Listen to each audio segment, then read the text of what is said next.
Live ಆಗ್ತಾ ಇದೆಯಾ? Hare Krishna. S Mataji, Hare Krishna ಆಗ್ತಾ ಇದೆ ಮಾತಾಜಿ.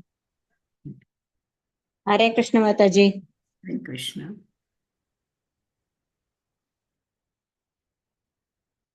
ಸ್ಕ್ರೀನ್ ಕಾಣ್ತಾ ಉಂಟಾ? ಇಲ್ಲ ಮಾತಾಜಿ, ಸ್ಕ್ರೀನ್ ಕಾಣ್ತಾ ಇಲ್ವಾ? ಇಲ್ಲ ಮಾತಾಜಿ, ಈಗ ಕಾಣಿಸ್ತಾ ಇದೆ. ಕಾಣ್ತಾ ಇದೀವಾ? ಮತ್ತೆ ನೀವ್ ಹೇಳಿದ್ರಲ್ಲ ಇಲ್ಲ ಅಂತ ನಾನು ಸ್ಟಾಪ್ ಮಾಡ್ಬಿಟ್ಟೆ. ಈಗ ಕಾಣ್ತಾ ಇಲ್ಲ ಮಾತಾಜಿ, ಬಂದಿತ್ತು ಸ್ಲೈಡ್ ಬಂದಿತ್ತು, ಈಗ ಈಗ ಬರ್ತಾ ಬಂದಿದೆ, ಈಗ ಬಂದಿದೆ ಮಾತಾಜಿ. ಹರೇ ಈಗ ಕೃಷ್ಣ. ಬಂದಿದೆ ಮಾತಾಜಿ. ಹರೇ ಕೃಷ್ಣ.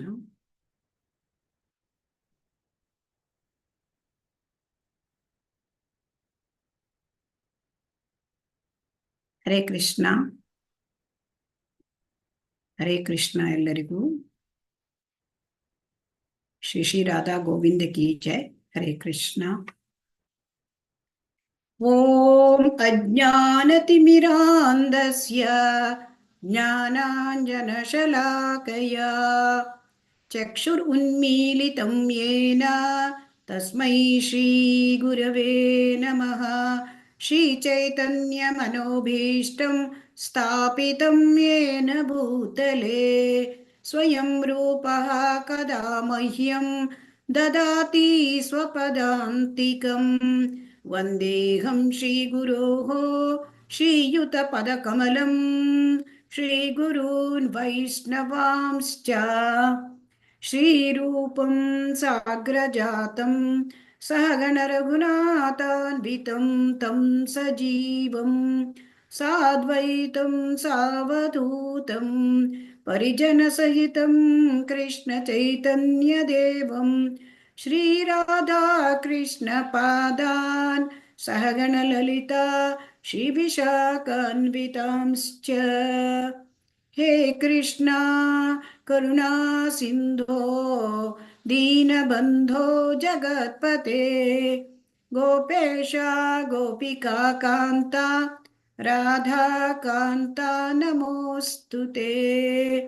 ತಪ್ತ ಕಾಂಚನ ಗೌರಾಂಗೀ ರಾಧೆ ವೃಂದಾವನೇಶ್ವರಿ ವೃಷಭಾನುಸುತೆ ದೇವಿ ಪ್ರಣಮಾಮಿ ಹರಿಪ್ರಿಯೇ. ವಾಂಛಾಕಲ್ಪತರುಭ್ಯಶ್ಚ ಕೃಪಾ ಸಿಂಧುಭ್ಯ ಏವ ಚ ಪತಿತಾನಾಂ ಪಾವನೇಭ್ಯೋ ವೈಷ್ಣವೇಭ್ಯೋ ನಮೋ ನಮಃ.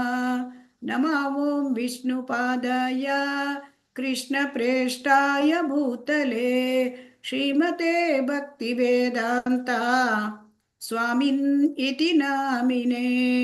ನಮಸ್ತೆ ಸಾರಸ್ವತೆ ದೇವೆ ಗೌರವಾಣಿ ಪ್ರಚಾರಿಣಿ ನಿರ್ವಿಶೇಷ ಶೂನ್ಯವಾದಿ ಪಾಶ್ಚಾತ್ಯದೇಶತರಿಣಿ. ಜಯ ಶ್ರೀ ಕೃಷ್ಣ ಚೈತನ್ಯ ಪ್ರಭು ನಿತ್ಯಾನಂದ ಶ್ರೀ ಅದ್ವೈತ ಗದಾಧರ ಶ್ರೀವಾಸಾದಿ ಗೌರ ಭಕ್ತ ವೃಂದ. ಹರೇ ಕೃಷ್ಣ ಕೃಷ್ಣ ಕೃಷ್ಣ ಹರೇ ಹರೇ ಹರೇ ರಾಮ ರಾಮ ರಾಮ ಹರೇ ಹರೇ. ಹರೇ ಕೃಷ್ಣ ಕೃಷ್ಣ ಕೃಷ್ಣ ಹರೇ ಹರೇ ಹರೇ ರಾಮ ರಾಮ ಹರೇ ಹರೇ. ಹರೇ ಕೃಷ್ಣ ಕೃಷ್ಣ ಕೃಷ್ಣ ಹರೇ ಹರೇ ಹರೇ ರಾಮ ರಾಮ ಹರೇ ಹರೇ. ಹರೇ ಕೃಷ್ಣ ಕೃಷ್ಣ ಕೃಷ್ಣ ಹರೇ ಹರೇ ಹರೇ ರಾಮ ರಾಮ ಹರೇ ಹರೇ. ಶ್ರೀ ಶ್ರೀ ರಾಧಾ ಗೋವಿಂದ ಕಿ ಜೈ. ಶ್ರೀ ಶ್ರೀ ಗೌರನಿತಾಯ್ ಕಿ ಜೈ. ಶ್ರೀಲ ಪ್ರಭುಪಾದ ಕಿ ಜೈ. ಹರೇ ಕೃಷ್ಣ. ಎಲ್ಲರಿಗೂ ಸ್ವಾಗತ. ಭಗವದ್ಗೀತಾ 18 ದಿನಗಳ ಅಧ್ಯಯನ. ಹರೇ ಕೃಷ್ಣ. ಇವತ್ತು ಅಧ್ಯಾಯ 3 ಕರ್ಮಯೋಗ. ಈಗ ನಾವು ನಿನ್ನೆ ನಾವು ಅಧ್ಯಯನ ಮಾಡಿದ್ದೇವೆ ಅಧ್ಯಾಯ 2. ಅದನ್ನ ನಾವು ಇವತ್ತು ಮತ್ತೊಮ್ಮೆ ನೋಡೋಣ ಏನ್ ಹೇಳಿದ್ದಾರೆ ಭಗವಂತ. ಇಲ್ಲಿ ಅರ್ಜುನ ಏನು ಅದು ಯುದ್ಧ ಮಾಡೋದಿಲ್ಲ ನಾನು ಅಂತ ಹೇಳಿ ಕಾರಣಗಳನ್ನು ಕೊಟ್ಟ. ಆಗ ಕೃಷ್ಣನಿಗೆ ಶರಣಾಗತನಾದ ಮತ್ತು ಅವನು ಕೃಷ್ಣನಿಗೆ ಶಿಷ್ಯನಾದ. ಸೊ ಗುರುವಾಗಿದ್ದ ಕೃಷ್ಣ ಭಗವಂತ ಅರ್ಜುನನ ಪ್ರಶ್ನೆಗಳಿಗೆ ಆ ಒಂದು ಕಾರಣಗಳಿಗೆ ಪರಿಹಾರವನ್ನು ಕೊಡ್ತಾನೆ. ಅದು ಅರ್ಜುನ ಹೇಳಿದ್ದ, ನನಗೆ ಸಹಾನುಭೂತಿ, ನನ್ನ ಎಲ್ಲ ನೆಂಟರಿಷ್ಟರು, ಬಂಧು ಬಾಂಧವರು, ನನ್ನ ಸ್ನೇಹಿತರು, ನನ್ನ ಅಜ್ಜ, ನನ್ನ ಗುರುಗಳು, ಇವರೆಲ್ಲರೂ ನನಗೆ ಯುದ್ಧ ಮಾಡೋಕ್ಕಾಗಲ್ಲ ಅಂತ ಅನುಕಂಪ ತೋರಿಸ್ತಾನೆ. ಸೊ ಹಾಗಾಗಿ ಇಲ್ಲಿ ಅದಕ್ಕೆ ಭಗವಂತ ಆತ್ಮಜ್ಞಾನವನ್ನು ಕೊಡ್ತಾನೆ. ನಾವು ದೇಹ ಅಲ್ಲ, ನಾವು ಆತ್ಮವನ್ನ ನಾವು ಸಾಯಿಸಲ್ಕಾಗೋದಿಲ್ಲ. ದೇಹ ನಶ್ವರ. ನೀನು ಯುದ್ಧ ಮಾಡದೆ ಹೋದ್ರು ಕೂಡ ಅವ್ರು ಯಾವತ್ತಿದ್ರು ಸಾಯ್ತಾರೆ. ಆದ್ರೆ ನೀನು ಅವರಿಗೆ ಯುದ್ಧ ಮಾಡಿದರೆ ಕೊಂದರೆ ಅವರನ್ನು ಕೊಲ್ಲಲಿಕ್ಕೆ ಸಾಧ್ಯ ಇಲ್ಲ. ಅವರು ಆತ್ಮ ಶಾಶ್ವತ. ನನಗೆ ಸಂತೋಷ ಇಲ್ಲ ಅಂತ ಅರ್ಜುನ ಹೇಳ್ತಾನೆ. ನನಗೆ ನನ್ನ ಬಂಧು ಬಾಂಧವರೆಲ್ಲ ಯುದ್ಧದಲ್ಲಿ ಮಾಡಿದರೆ ನಾನು ಯಾರ ಜೊತೆ ಸುಖವಾಗಿರ್ಲಿ, ಹೇಗೆ ನನ್ನ ಸುಖವನ್ನು ಹಂಚಿಕೊಂಡು ಜೀವನ ಮಾಡಲಿ? ಇಲ್ಲ. ಅದಕ್ಕೆ ಕೃಷ್ಣ ಕರ್ಮಕಾಂಡದ ವಿಚಾರವನ್ನ ಮಾತಾಡ್ತಾರೆ. ನಿನಗೆ ಗೆದ್ರೆ ಸ್ವರ್ಗ, ಗೆದ್ರೆ ನಿನಗೆ ರಾಜ್ಯ, ನಿನಗೆ ಸೋತರೆ ವೀರ ಮರಣ, ಅಂದ್ರೆ ವೀರ ಮರಣ ಆದರೆ ನಿನಗೆ ಸ್ವರ್ಗ ಸಿಗತ್ತೆ. ಸೊ ಹಾಗಾಗಿ ಸ್ವರ್ಗದಲ್ಲಿ ತುಂಬಾ ಇಂದ್ರಿಯ ಭೋಗ ಇರುತ್ತೆ. ಸೊ ಹಾಗಾಗಿ ನಿನಗೆ ಗೆದ್ರೆ ಭೂಮಂಡಲವನ್ನೇ ಆಡ್ಬೋದು. ಅಂದ್ರೆ ಸತ್ತರೆ ನಿನಗೆ ಸ್ವರ್ಗ ಲೋಕದಲ್ಲಿ ಇಂದ್ರಿಯ ಭೋಗವನ್ನು ಮಾಡ್ಬೋದು. ಇಲ್ಲಿಯೇ ಯಾಕೆ ಸಂತೋಷ ಇಲ್ಲ ಅಂತ ಹೇಳಿ ಕರ್ಮಕಾಂಡದ ವಿಚಾರವನ್ನ ಹೇಳ್ತಾನೆ ಭಗವಂತ.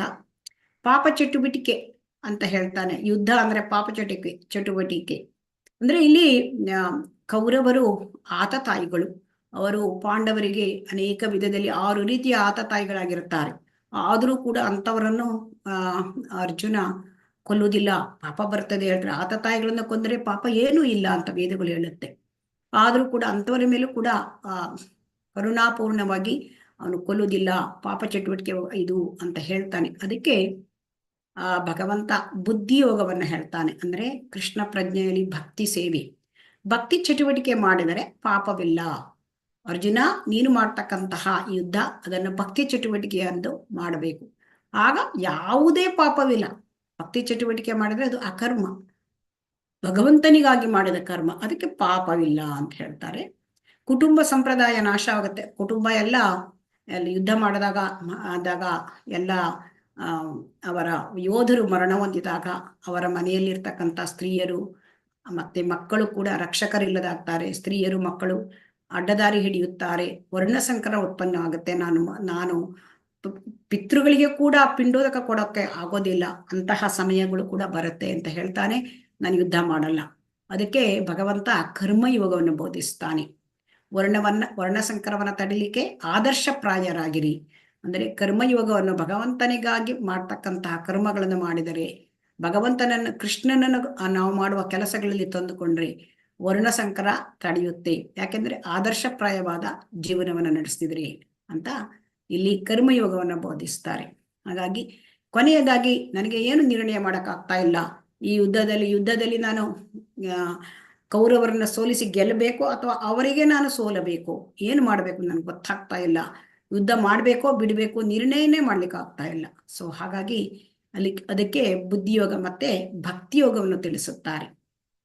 ಸೊ ಹಾಗಾಗಿ ನೀನು ದೃಢ ನಿಶ್ಚಯದಿಂದ ಸ್ವಾಮಿಗೆ ಸೇವೆ ಮಾಡು. ನೀನು ಮಾಡ್ತಕ್ಕಂಥ ಯುದ್ಧ ಭಗವಂತನಿಗೆ ಸೇವೆ ಅಂತ ಮಾಡು ಅಂತ ಇಲ್ಲಿ ಹೇಳ್ತಾ ಇದ್ದಾರೆ. ಸೊ ಹಾಗಾಗಿ ಇಲ್ಲಿ ಇಡೀ ಭಗವದ್ಗೀತೆಯ ಸಾರ ಸಂಗ್ರಹ, ಗೀತಾ ಸಾರ ಸಂಗ್ರಹ ಅಂತ ಆತ್ಮಜ್ಞಾನ, ಕರ್ಮಕಾಂಡ ಮತ್ತೆ ಬುದ್ಧಿಯೋಗ ಅಥವಾ ಭಕ್ತಿಯೋಗ ಮತ್ತು ಕರ್ಮಯೋಗ, ಸೊ ಎಲ್ಲವನ್ನು ಕೂಡ ಇಲ್ಲಿ ಭಗವಂತ ಹೇಳಿ ಮುಗಿಸಿದ್ದಾನೆ. ಈಗ ಮತ್ತೆ 3ನೇ ಅಧ್ಯಾಯದಲ್ಲಿ ಎಲ್ಲವನ್ನು ಕೂಡ ಅವರು ಮತ್ತೆ 3ನೇ ಅಧ್ಯಾಯದಿಂದ ಎಲ್ಲವನ್ನು ಕೂಡ ನಿಧಾನವಾಗಿ ಮತ್ತೆ ವಿವರಿಸ್ತಾರೆ. ಹರೇ ಕೃಷ್ಣ. ಸೊ ಇವತ್ತು ಅಧ್ಯಾಯ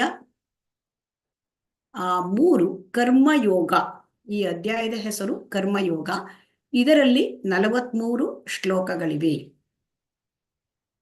ಈ ಅಧ್ಯಾಯದಲ್ಲಿ ಇರ್ತಕ್ಕಂತಹ ವಿಷಯಗಳು 5. ತ್ಯಜಿಸುವಿಕೆ ಅಥವಾ ಕ್ರಿಯೆ. ಇಲ್ಲಿ ಅರ್ಜುನನಿಗೆ ಗೊಂದಲವಾಗಿದೆ. ಈಗ ಹಿಂದಿನ ಇದರಲ್ಲಿ ನಾವು ನೋಡಿದ್ದೇವೆ, ಆತ್ಮಜ್ಞಾನವನ್ನು ಬೋಧಿಸಿದ, ಕರ್ಮಕಾಂಡವನ್ನು ಬೋಧಿಸಿದ, ಬುದ್ಧಿಯೋಗವನ್ನು ಹೇಳಿದ, ಕರ್ಮಯೋಗವನ್ನು ಹೇಳಿದ. ಹಾಗಾಗಿ ಇಲ್ಲಿ ಅರ್ಜುನನಿಗೆ ಇನ್ನೂ ಗೊಂದಲ ಪರಿಹಾರ ಆಗಿಲ್ಲ. ಅಂದ್ರೆ ಇಲ್ಲಿ ಕೃಷ್ಣ ಪ್ರಜ್ಞೆಯಲ್ಲಿ ಕೆಲಸ ಮಾಡಬೇಕೆ ಅಥವಾ ಕೃಷ್ಣ ಪ್ರಜ್ಞೆ ಹೇಳ್ತಕ್ಕಂಥದ್ದು ನಿಷ್ಕ್ರಿಯವೇ ಅಥವಾ ಕ್ರಿಯಾಶೀಲವೇ, ಇದು ಗೊತ್ತಾಗ್ಲಿಲ್ಲ. ಸೊ ಅದಕ್ಕಾಗಿ ಅಲ್ಲಿ ಏಕಂ ವದ, ಒಂದನ್ನೇ ಹೇಳು ಅಂತ ಹೇಳ್ತಾನೆ. ಯಾವುದಾದ್ರೂ ಒಂದನ್ನು ಹೇಳು ನೀನು ನನಗೆ ಅಂತ ಹೇಳ್ತಾನೆ. 3.1 ಮತ್ತು 3.2. ಸೊ ಎರಡನೇದು ನಿಷ್ಕಾಮ ಕರ್ಮಯೋಗ. ನಿಷ್ಕಾಮ ಕರ್ಮಯೋಗ ಅಂತಂದ್ರೆ ಇಲ್ಲಿ ಕೃಷ್ಣ ಪ್ರಜ್ಞೆಯಲ್ಲಿ ತ್ಯಜಿಸುವುದು ಅಥವಾ ಕ್ರಿಯೆ. ಈಗ ಕೃಷ್ಣ ಪ್ರಜ್ಞೆ ಅಂತಂದ್ರೆ ಜನರಿಗೆ ಜಡತ್ವ ಅಂತ ತಿಳ್ಕೊಂಡ್ಬಿಡ್ತಾರೆ, ಅಂದ್ರೆ ತಪ್ಪು ಗ್ರಹಿಕೆ ಇರುತ್ತೆ. ಕೃಷ್ಣ ಪ್ರಜ್ಞೆ ಅಂದ್ರೆ ಏಕಾಂತದಲ್ಲಿ ಸ್ಥಳದಲ್ಲಿ ಹೋಗಿ ಜಪ ಮಾಡುವುದು, ಇದು ಅಪೇಕ್ಷಣೀಯ ಅಲ್ಲ. ಸೊ ಅದಕ್ಕೆ ಅರ್ಜುನ ಕೇಳ್ತಾನೆ ಕೃಷ್ಣನಿಗೆ, ಅಂದ್ರೆ ಗುರುವನ್ನು ಕೇಳಿ ನಮಗೆ ಸಂದೇಹ ನಿವಾರಣೆಯನ್ನ ಮಾಡ್ತಾನೆ. ಎಲ್ಲವನ್ನು ಬಿಟ್ಟು ಕಾಡಿಗೆ ಹೋಗ್ಬೇಕಾ ಅಥವಾ ಕೃಷ್ಣ ಪ್ರಜ್ಞೆಯಲ್ಲಿ ಕೆಲಸ ಮಾಡ್ಬೇಕಾ? ಹಾಗಾಗಿ ನಮ್ಮೆಲ್ಲರ ಪರವಾಗಿ ಭಗವದ್ಗೀತೆಯ ರಹಸ್ಯ ಇದನ್ನ ಅರ್ಥ ಮಾಡ್ಕೊಳ್ಳಿಕ್ಕಾಗಿ ಅರ್ಜುನ ಕೇಳ್ತಾ ಇದ್ದಾನೆ, ಅಂದ್ರೆ ಸ್ಪಷ್ಟ ಮಾಡ್ತಾ ಇದ್ದಾನೆ ನಮಗೆ ಕೃಷ್ಣ ಪ್ರಜ್ಞೆಯ ಮಾರ್ಗವನ್ನು. ಎರಡನೆಯದು ನಿಷ್ಕಾಮ ಕರ್ಮಯೋಗ. ಇದು ಜ್ಞಾನಯೋಗಕ್ಕಿಂತ ಅಂತ ಹೆಚ್ಚು ಒಳ್ಳೆಯದು ಅಂತ. ಇದು ಈಗ ನಾವು ತಿಳ್ಕೊಳ್ಬೇಕು. ಜ್ಞಾನಯೋಗ ಅಂದ್ರೆ ಏನು? ಜ್ಞಾನಯೋಗ ಅಂತಂದ್ರೆ ದೇಹ ಮತ್ತು ಆತ್ಮ ಇದರ ಸ್ವರೂಪವನ್ನ ವಿಶ್ಲೇಷಣಾತ್ಮಕವಾಗಿ ಅಧ್ಯಯನ ಮಾಡುವುದು. ಈಗ ನಿಷ್ಕಾಮ ಕರ್ಮಯೋಗ ಅಂತಂದ್ರೆ ಫಲದ ಆಸಕ್ತಿ ಇಲ್ಲದೆ ಕರ್ಮವನ್ನು ಮಾಡ್ತಕ್ಕಂಥದ್ದು, ಫಲಾಪೇಕ್ಷೆ ಇಲ್ಲದೆ ಕರ್ಮವನ್ನು ಮಾಡುವುದು. ಸೊ ಇದು ಫಲಾಪೇಕ್ಷೆ ಇಲ್ಲದೆ ಮಾಡ್ತಕ್ಕಂಥ ಕರ್ಮ ನಿಷ್ಕಾಮ ಕರ್ಮಯೋಗ. ಜ್ಞಾನಯೋಗಕ್ಕಿಂತ ಅದು ಮುಖ್ಯ, ಅದು ಒಳ್ಳೆಯದು ಅಂತ. ಯಾಕೆಂತಂದ್ರೆ ಇದು ಶ್ರೇಯಸ್ಕರವಾದ, ನಿಷ್ಕಾಮ ಕರ್ಮಯೋಗ ಶ್ರೇಯಸ್ಕರವಾದ ಮಾರ್ಗ. ಅದು ಯಾಕೆ ಶ್ರೇಯಸ್ಕರ ಮಾರ್ಗ ಅಂದ್ರೆ ನಮಗೆ ಕರ್ಮ ಬಂಧನದಿಂದ ಮುಕ್ತಿಯನ್ನು ಕೊಡ್ತದೆ. ಸೊ ಕರ್ಮ ಬಂಧನದಿಂದ ಮುಕ್ತಿಯನ್ನು ಕೊಡೋದ್ರಿಂದ ನಮಗೆ ಮತ್ತೆ ಮರಳಿ ಭಗವಂತನ ಕಡೆ ಹೋಗ್ಲಿಕ್ಕೆ ಕೂಡ ಸಾಧ್ಯ ಆಗತ್ತೆ. ನಿಯತಂ ಕುರು ಕರ್ಮ, ಅದಕ್ಕಾಗಿ ನೀನು ನಿನ್ನ ಕರ್ತವ್ಯವನ್ನು ನಿಯತವಾಗಿ ಮಾಡು. ನಿಯತ ಕರ್ತವ್ಯಗಳನ್ನು ನೀನು ನಿಯಮಿತವಾದ ಕರ್ತವ್ಯಗಳನ್ನು ನೀನು ಮಾಡು ಅಂತ ಹೇಳ್ತಾನೆ. ಇನ್ನು ಕರ್ಮಕಾಂಡದಿಂದ ಕರ್ಮಯೋಗ. ಕರ್ಮಕಾಂಡದಿಂದ ಕರ್ಮಯೋಗ ಅಂತಂದ್ರೆ, ಕರ್ಮಕಾಂಡ ಅಂದ್ರೆ ನಮ್ಮ ಇಚ್ಛೆಯನ್ನು ಇಟ್ಕೊಂಡು ನಾವು ಕರ್ಮಗಳನ್ನು ಮಾಡ್ತಕ್ಕಂಥದ್ದು. ಅಂದ್ರೆ ಈ ಕರ್ಮಕಾಂಡದಲ್ಲಿ ನಾವು ಫಲಪ್ರದ ಚಟುವಟಿಕೆಗಳನ್ನು ಮಾಡ್ತೇವೆ, ಇಲ್ಲಿ ಕೃಷ್ಣ ಇಲ್ಲ.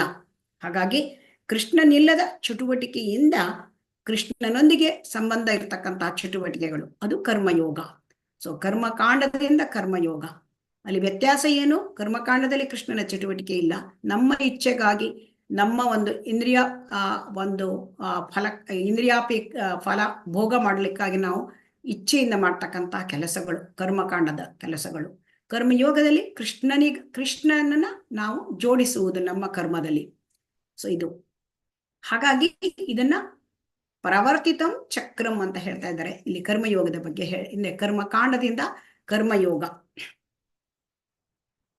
ಉದಾಹರಣೆಯಿಂದ ಹೇಳಿ 3.17 3.35 ನಮ್ಮ ಒಂದು ಆಚರಣೆ ಹೇಗಿರ್ಬೇಕು ಅಂದ್ರೆ ಅದು ಇನ್ನೊಬ್ಬರಿಗೆ ಉದಾಹರಣೆಯಾಗಿರಬೇಕು.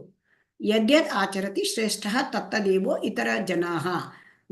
ನಾವು ಏನು ಆಚರಣೆ ಮಾಡ್ತೇವೆ ಅದನ್ನ ಬೇರೆಯವರು ಅದನ್ನ ಫಾಲೋ ಮಾಡ್ತಿರ್ತಾರೆ. ಸೊ ಹಾಗಾಗಿ ನಮ್ಮ ಉದಾಹರಣೆ ಆಗಿರಬೇಕು ನಾವು ಮಾಡ್ತಕ್ಕಂತಹ ಕೆಲಸ. ಆಮೇಲೆ ಇಲ್ಲಿ ಶತ್ರು, ಈಗ ನಮ್ಮ ಶತ್ರು ಯಾರು ಅಂತ ಭಗವಂತ ತಿಳಿಸ್ತಾನೆ. ಈಗ ನಾವು ನಮ್ಮ ಶತ್ರು, ನಮಗೆ ಅವ್ರ ಶತ್ರು, ಇವ್ರ ಶತ್ರು, ಇವರಿಗೆ ನನ್ ಕಂಡ್ರೆ ಆಗಲ್ಲ ಹೀಗೆ ಅಂತೆಲ್ಲ ಹೇಳ್ತಾರೆ.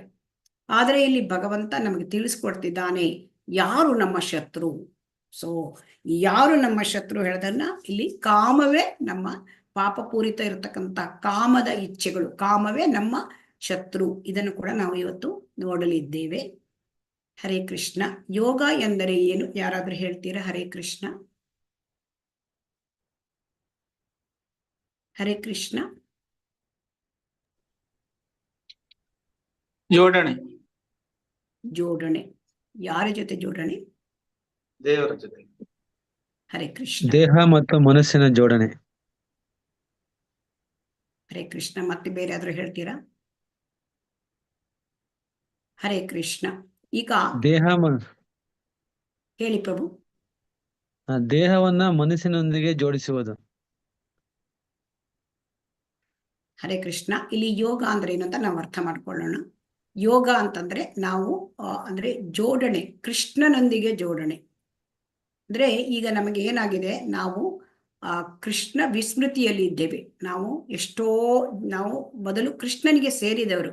ನಾವೆಲ್ಲರೂ ಜೀವಾತ್ಮರು, ಭಗವಂತನಿಂದ ಬಂದ ಅಂಶ, ಭಗವಂತನಿಗೆ ಸೇರಿದವರು. ಆದರೆ ನಾವು ಭಗವಂತನನ್ನ ಮರೆತು ಬಿಟ್ಟಿದ್ದೇವೆ.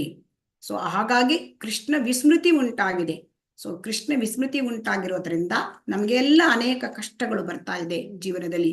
ಜನ್ಮ, ಮೃತ್ಯು, ಜರ, ವ್ಯಾಧಿ, ಮತ್ತೆ ತ್ರಿವಿಧ ತಾಪತ್ರಯಗಳು. ಎಲ್ಲದಕ್ಕೆ ಕಾರಣ ನಾವು ಕೃಷ್ಣನನ್ನು ಮರೆತು ಬಿಟ್ಟಿದ್ದೇವೆ. ಆದ್ದರಿಂದ ಯೋಗ ಅಂದರೆ ಕೃಷ್ಣನನ್ನ ನಮ್ಮ ಅದರಲ್ಲಿ ಚಟುವಟಿಕೆಗಳಲ್ಲಿ ಕೃಷ್ಣನನ್ನು ತರುವುದು. ಸೊ ಜೋಡ್ನಾ ಹೈ ತೋಡ್ನಾ ನಹಿ, ಇಲ್ಲಿ ಯಾವುದನ್ನು ಬಿಡ್ಲಿಕ್ಕಿಲ್ಲ. ಕೃಷ್ಣ ಪ್ರಜ್ಞೆಯಲ್ಲಿ ಇಲ್ಲಿ ಎಲ್ಲದರಲ್ಲೂ ಕೂಡ ಕೃಷ್ಣನನ್ನು ತರುವುದು. ಈಗ ಇಲ್ಲಿ ಇನ್ನೊಂದು ಹೇಳ್ತಾನೆ, ಅಂದ್ರೆ ಮೊದಲನೆಯ ಶ್ಲೋಕದಲ್ಲಿ ಇಲ್ಲಿ ಹೇಳ್ತಾನೆ, ಅರ್ಜುನ, ಹೇ ಜನಾರ್ದನ, ಹೇ ಕೇಶವ, ಬುದ್ಧಿಯು ಕಾಮ್ಯಕರ್ಮಕ್ಕಿಂತ ಉತ್ತಮ ಅಂತ ನೀನು ಭಾವಿಸುವುದಾದ್ರೆ ನನ್ನನ್ನು ಈ ಘೋರ ಯುದ್ಧದಲ್ಲಿ ಯಾಕೆ ತೊಡಗಿಸ್ತಾ ಇದ್ದೀಯಾ? ನೀನು ಹೇಳ್ತಾ ಇದ್ದೀಯಾ ಈ ಬುದ್ಧಿ ಅಂದ್ರೆ ಕೃಷ್ಣ ಪ್ರಜ್ಞೆ ಅದು ಒಳ್ಳೇದು ಅಂತ ನೀನು ಹೇಳ್ತಾ ಇದ್ದೀಯಾ. ಆದ್ರೆ ನನಗೆ ನೀನು ಯಾಕೆ ಕಾಮ್ಯಕರ್ಮಕ್ಕಿಂತ ಅದು ಒಳ್ಳೇದು ಅಂತ ಹೇಳ್ತಾ ಇದ್ದೀಯಾ, ಆದ್ರೆ ನನ್ನನ್ನು ಯಾಕೆ ಯುದ್ಧದಲ್ಲಿ ತೊಡಗಿಸ್ತಾ ಇದ್ದೀಯಾ ಅಂತ ಅವನು ಹೇಳ್ತಾ ಇದ್ದಾನೆ. ಸೊ ಹಾಗಾಗಿ ಇಲ್ಲಿ ಕೃಷ್ಣ ಪ್ರಜ್ಞೆ ಅಂತಂದ್ರೆ ಜನರಿಗೆ ಕನ್ಫ್ಯೂಷನ್ ಆಗತ್ತೆ. ಅಂದ್ರೆ ನಿಷ್ಕ್ರಿಯ ಅಂತ ತಿಳ್ಕೊಳ್ಬಿಡ್ತಾರೆ. ಅಂದ್ರೆ ಯಾವುದೋ ಒಂದ್ ಕಡೆ ಏಕಾಂತ ಸ್ಥಳಕ್ಕೆ ಹೋಗಿ ವ್ರತ ತಪಸ್ಸುಗಳಲ್ಲಿ ನಿರತನಾಗುವುದು. ಸೊ ಹಾಗಾಗಿ ಈ ತಪ್ಪು ಕಲ್ಪನೆಯನ್ನ ನಮ್ಮಿಂದ ತಪ್ಪು ಕಲ್ಪನೆಯನ್ನ ತೆಗೆದು ನಮಗೆ ನಿಜವಾದ ಕೃಷ್ಣ ಪ್ರಜ್ಞೆ ಮಾರ್ಗವನ್ನ ತಿಳಿಸ್ಕೊಡ್ಲಿಕ್ಕಾಗಿ ಅರ್ಜುನ ನಮ್ಮ ಪರವಾಗಿ ಕೇಳ್ತಾ ಇದ್ದಾನೆ. ಸೊ ಹಾಗಾಗಿ ಇಲ್ಲಿ ನಿನ್ನೆಯ ದಿನ ಅರ್ಜುನನಿಗೆ ಕೃಷ್ಣ ಏನ್ ಹೇಳ್ದ ಅಂತ ಹೇಳ್ದಂದ್ರೆ, ಅಲ್ಲಿ ಬುದ್ಧಿಯೋಗವನ್ನು ಹೇಳಿದ್ದಾನೆ, ಕರ್ಮಕಾಂಡವನ್ನು ಹೇಳಿದ್ದಾನೆ, ಕರ್ಮಯೋಗವನ್ನು ಹೇಳಿದ್ದಾನೆ.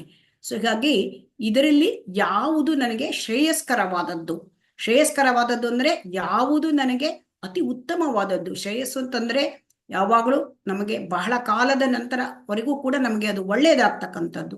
ಪ್ರೇಯಸ್ಸು ಅಂದ್ರೆ ಈಗ ಇದೇ ತಕ್ಷಣದಲ್ಲಿ ನಮಗೆ ಒಳ್ಳೇದಾಗ್ತಕ್ಕಂಥದ್ದು. ಅರ್ಜುನ ಅದನ್ನು ಕೇಳ್ತಾ ಇಲ್ಲ. ನಮಗೆ ಯಾವುದು ಶ್ರೇಯಸ್ಕರ, ಯಾವುದು ನಮಗೆ ಬಹಳ ಕಾಲದವರೆಗೂ ಒಳ್ಳೇದಾಗುತ್ತೆ ಅದನ್ನ ಕೇಳ್ತಾ ಇದ್ದಾನೆ. ಸೊ ಹಾಗಾಗಿ ಇಲ್ಲಿ ನಮಗೆ ಯಾವುದು ಒಳ್ಳೆಯದು, ನನ್ನನ್ನು ಯಾಕೆ ನೀನು ಯುದ್ಧ ಮಾಡ್ಲಿಕ್ಕೆ ಹೇಳ್ತಾ ಇದ್ದೀಯಾ ಅಂತ ಕೇಳ್ತಾ ಇದ್ದಾನೆ ಇಲ್ಲಿ. ಸೊ ಏಕಂ ವದ, ನನಗೆ ಒಂದನ್ನೇ ಹೇಳು. ನೀನು ಇಷ್ಟೆಲ್ಲ ಹೇಳ್ಬಿಟ್ಟಿದ್ದಾನೆ ಹಿಂದೆ, ಅಂದ್ರೆ ಬುದ್ಧಿ ಯೋಗವನ್ನು ಮಾಡು, ಆಮೇಲೆ ಕರ್ಮಯೋಗವನ್ನು ಮಾಡು, ಹೀಗೆಲ್ಲ ಹೇಳ್ತಾ ಇದ್ದಾನೆ. ಸೊ ಹಾಗಾಗಿ ನನಗೆ ಇದರಿಂದ ಗೊಂದಲ ಉಂಟಾಗುತ್ತೆ. ಸೊ ನನಗೆ ಒಂದನ್ನೇ ಹೇಳು. ಈಗ ಅರ್ಜುನ ಬೇರೆ ಯಾರು ಅಲ್ಲ, ನಮ್ಮ ಬದ್ಧಾತ್ಮನನ್ನು ಅವನು ಅರ್ಜುನ ನಮ್ಮನ್ನು ರಿಪ್ರೆಸೆಂಟ್ ಮಾಡ್ತಾನೆ, ಜೀವಾತ್ಮನನ್ನು. ಸೊ ಹಾಗಾಗಿ ಜೀವಾತ್ಮರು ಕನ್ಫ್ಯೂಷನ್ ಅಲ್ಲಿ ಇರ್ತೇವೆ ನಾವು, ಮೋಹ. ಯಾಕೆಂತಂದ್ರೆ ನಾವು ಪ್ರಕೃತಿಯ 3 ಗುಣಗಳಲ್ಲಿ ಇದ್ದೇವೆ. ಸೊ ಹಾಗಾಗಿ ನಮಗೆ ಅರ್ಥ ಆಗೋದಿಲ್ಲ. ಸೊ ಅದನ್ನ ಅರ್ಥ ಮಾಡ್ಕೊಳ್ಳಿಕ್ಕಾಗಿ ನನ್ಗೆ ಒಂದೇ ಒಂದು ಮಾರ್ಗವನ್ನು ನೀನು ತಿಳಿಸು ಅಂತ ಹೇಳ್ತಾ ಇದ್ದಾರೆ ಇಲ್ಲಿ. ಹಾಗಾಗಿ ಕೃಷ್ಣ ಪ್ರಜ್ಞೆ ಅಂತಂದ್ರೆ ಅದು ಏಕಾಂತದ ಸ್ಥಳದಲ್ಲಿ ಕುಳಿತು ವ್ರತ ತಪಸ್ಸು ಮಾಡೋದಲ್ಲ. ಕೃಷ್ಣ ಪ್ರಜ್ಞೆ ಅಂದರೆ ಭಗವಂತನ ಭಕ್ತಿ ಸೇವೆಯಲ್ಲಿ ತೊಡಗುವುದು. ಇಲ್ಲಿ ಕೂಡ ನಾವು ಉದಾಹರಣೆಯನ್ನು ನೋಡಬಹುದು. ಇಲ್ಲಿ ಅಂದ್ರೆ ಹನುಮಂತ ಭಗವಂತನಿಗಾಗಿ ಇದನ್ನ ಅಂದ್ರೆ ಶ್ರೀರಾಮನಿಗಾಗಿ ಲಂಕೆಯನ್ನೇ ಸುಟ್ಟರು ಕೂಡ ಅವನು ಭಕ್ತಿ ಸೇವೆಯನ್ನು ಮಾಡಿದ್ದಾನೆ. ಅದು ಕೋಪದಿಂದ ಲಂಕಾ ಪಟ್ಟಣವನ್ನೇ ಸುಟ್ಟರು ಕೂಡ ಇವತ್ತಿನವರೆಗೂ ಅವನನ್ನ ನಾವು ಪೂಜೆ ಮಾಡ್ತೀವಿ. ಯಾಕೆ? ಅವನು ಇಲ್ಲಿ ಭಗವಂತನ ಸೇವೆ ಮಾಡಿದ್ದಾನೆ. ಸೊ ಹಾಗಾಗಿ ಅದು ಒಳ್ಳೆಯ ಕೆಲಸ ಆಗಿರುತ್ತೆ, ಭಗವಂತನ ಭಕ್ತಿ ಸೇವೆಯಾಗಿರುತ್ತೆ. ಹಾಗಾಗಿ ಇಲ್ಲಿ ಏಕಂವದ ಹೇಳಿದಾಗ ಏನನ್ನು ಹೇಳ್ತಾ ಇದ್ದಾರೆ ಅಂತಂದ್ರೆ ಕೃಷ್ಣ ಪ್ರಜ್ಞೆಯಲ್ಲಿ ಭಕ್ತಿ ಸೇವೆ ಮಾಡುವುದು. ಸೊ ಹಾಗಾಗಿ ಇಲ್ಲಿ ಕಾಮ್ಯಕರ್ಮಕ್ಕಿಂತ ಈ ಯುದ್ಧ ಹೇಳ್ತಕ್ಕಂಥದ್ದು ಭಗವಂತನ ಭಕ್ತಿ ಸೇವೆಯಾಗಬೇಕು ಅಂತ ಕೊನೆಗೆ ಅಲ್ಲಿ ನಿರ್ಣಯ ಮಾಡಿ ಹೇಳ್ತಾ ಇದ್ದಾರೆ. ಲಾಸ್ಟ್ ಅಲ್ಲಿ ನಾವು ನೋಡ್ತೇವೆ. ಈಗ ನಾವು ಇದು ಕರ್ಮಯೋಗ. ಸೊ ಹಾಗಾಗಿ ನಾವು ಕರ್ಮದ ಬಗ್ಗೆ ಸ್ವಲ್ಪ ತಿಳಿದುಕೊಳ್ಳಬೇಕು. ಕರ್ಮ ಇಲ್ಲಿ ಅನೇಕ ವಿಚಾರಗಳು ಬರುತ್ತೆ. ಕರ್ಮ, ವಿಕರ್ಮ, ಅಕರ್ಮ, ಕರ್ಮಕಾಂಡ, ಕರ್ಮಯೋಗ. ಸೊ ಹಾಗಾಗಿ ಇವೆಲ್ಲದರ ವಿಚಾರವನ್ನು ನಾವು ಸರಿಯಾಗಿ ತಿಳ್ಕೊಳ್ಬೇಕು. ಕರ್ಮ ಅಂತಂದ್ರೆ ನಾವು ಮಾಡ್ತಕ್ಕಂತಹ ಕರ್ಮ. ನಾವು ಮಾಡ್ತಕ್ಕಂತಹ ಕರ್ಮ ಅಂದ್ರೆ ನಮ್ಮ ನಿಯಮಿತವಾದ ಕರ್ಮಗಳು. ಯಾವ ರೀತಿ ನಾವು ದಿನನಿತ್ಯ ಕೆಲಸ ಮಾಡ್ತೇವೆ ಅದು ನಿಯಮಿತವಾದ ಕರ್ಮ. ಪ್ರತಿಯೊಬ್ಬರಿಗೂ ಒಂದೊಂದು ಕರ್ಮ ಇರುತ್ತೆ. ಬ್ರಾಹ್ಮಣನ ಕರ್ಮ ಅಂದ್ರೆ ವರ್ಣಾಶ್ರಮ ಧರ್ಮಗಳಲ್ಲಿ ಇರ್ತಕ್ಕಂಥ ಕರ್ಮ.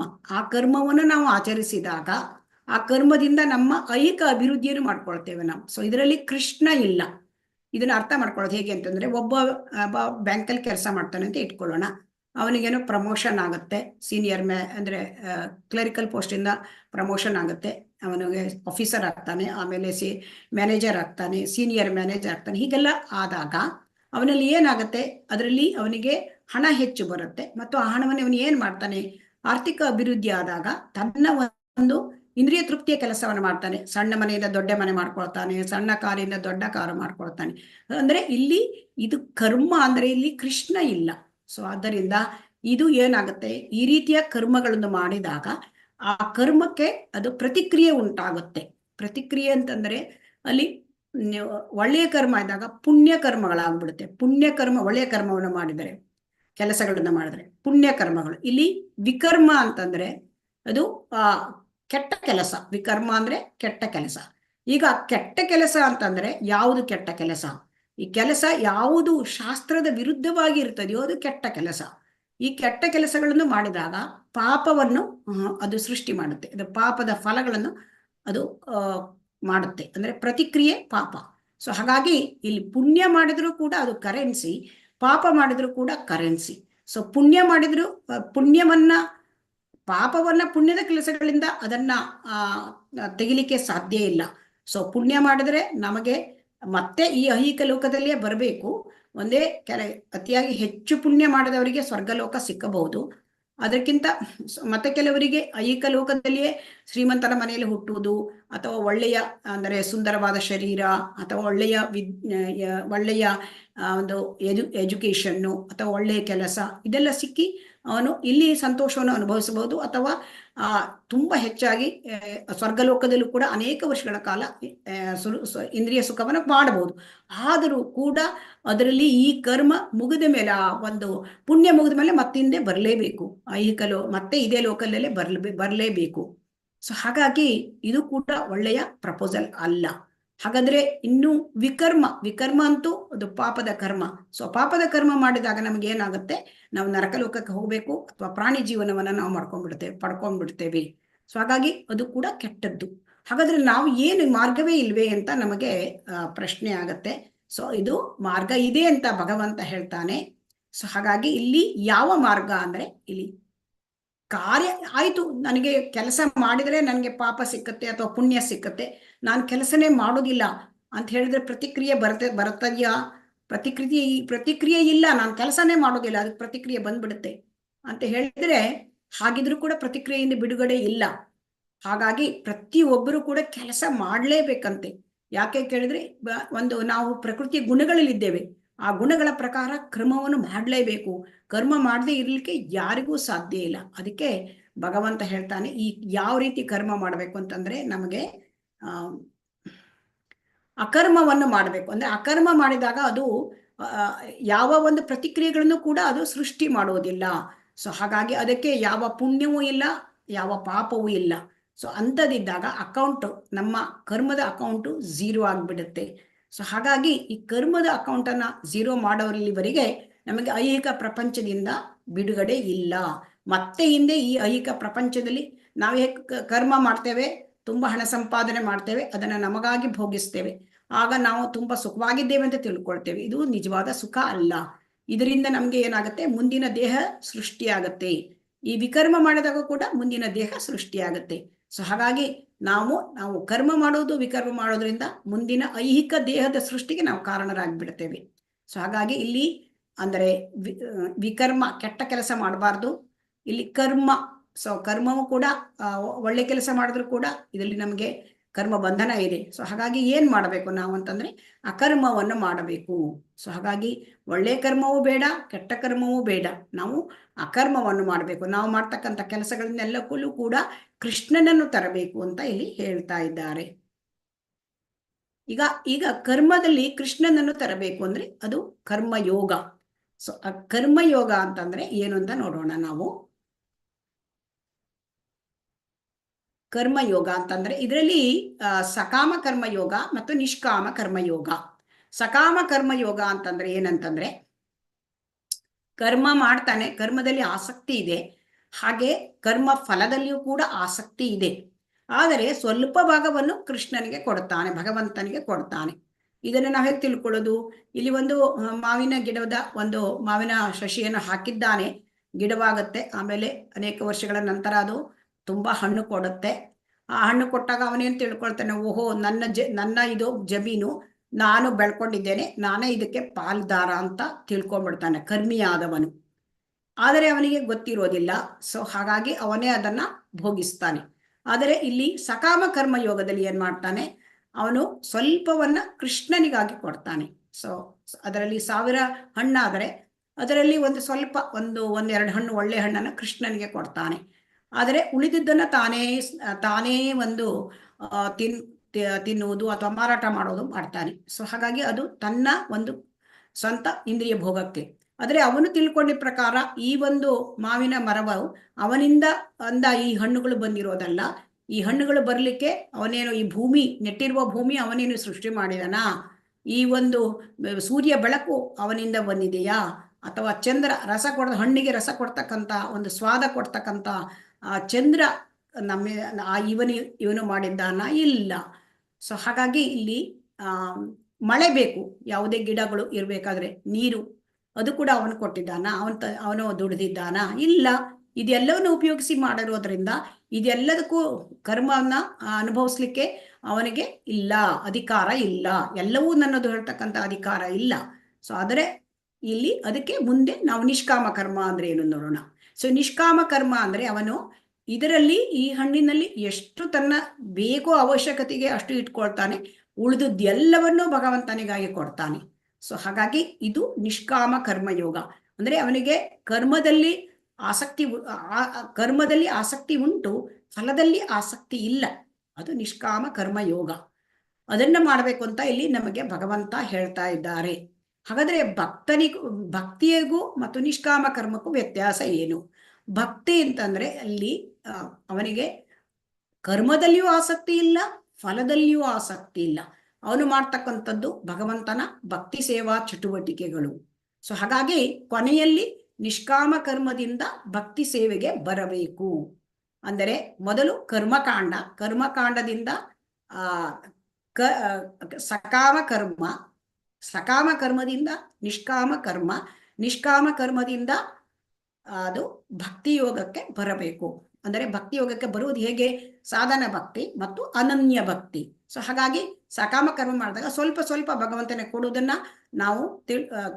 ನಾವು ರೂಢಿ ಮಾಡ್ಕೊಳ್ಬೇಕು. ಆಮೇಲೆ ಹೆಚ್ಚು ಕೊಡುವುದನ್ನ ನಾವು ಅಳವಡಿಸ್ಕೊಳ್ಳಬೇಕು. ಆಮೇಲೆ ಸಾಧನ ಭಕ್ತಿ ಬರಬೇಕು. ಸಾಧನ ಭಕ್ತಿ ಆದ ಮೇಲೆ ಅನನ್ಯ ಭಕ್ತಿ. ಸೊ ಹೀಗೆ ಇದು ಕರ್ಮಕಾಂಡದಿಂದ ಭಕ್ತಿ ಯೋಗಕ್ಕೆ ಬರುವ ಮಾರ್ಗ.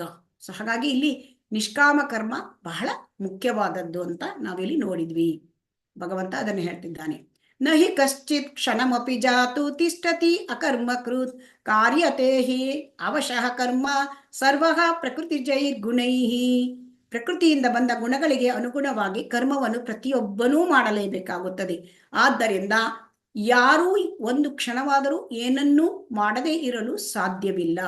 ಹರೇ ಕೃಷ್ಣ. ಪ್ರಾರ್ಥನಾ ಮಾತಾಜಿ ಹ್ಯಾಂಡ್ ರೈಸ್ ಮಾಡಿದ್ದಾರೆ. ಮಾತಾಜಿ ಏನು ನೋಡಿ.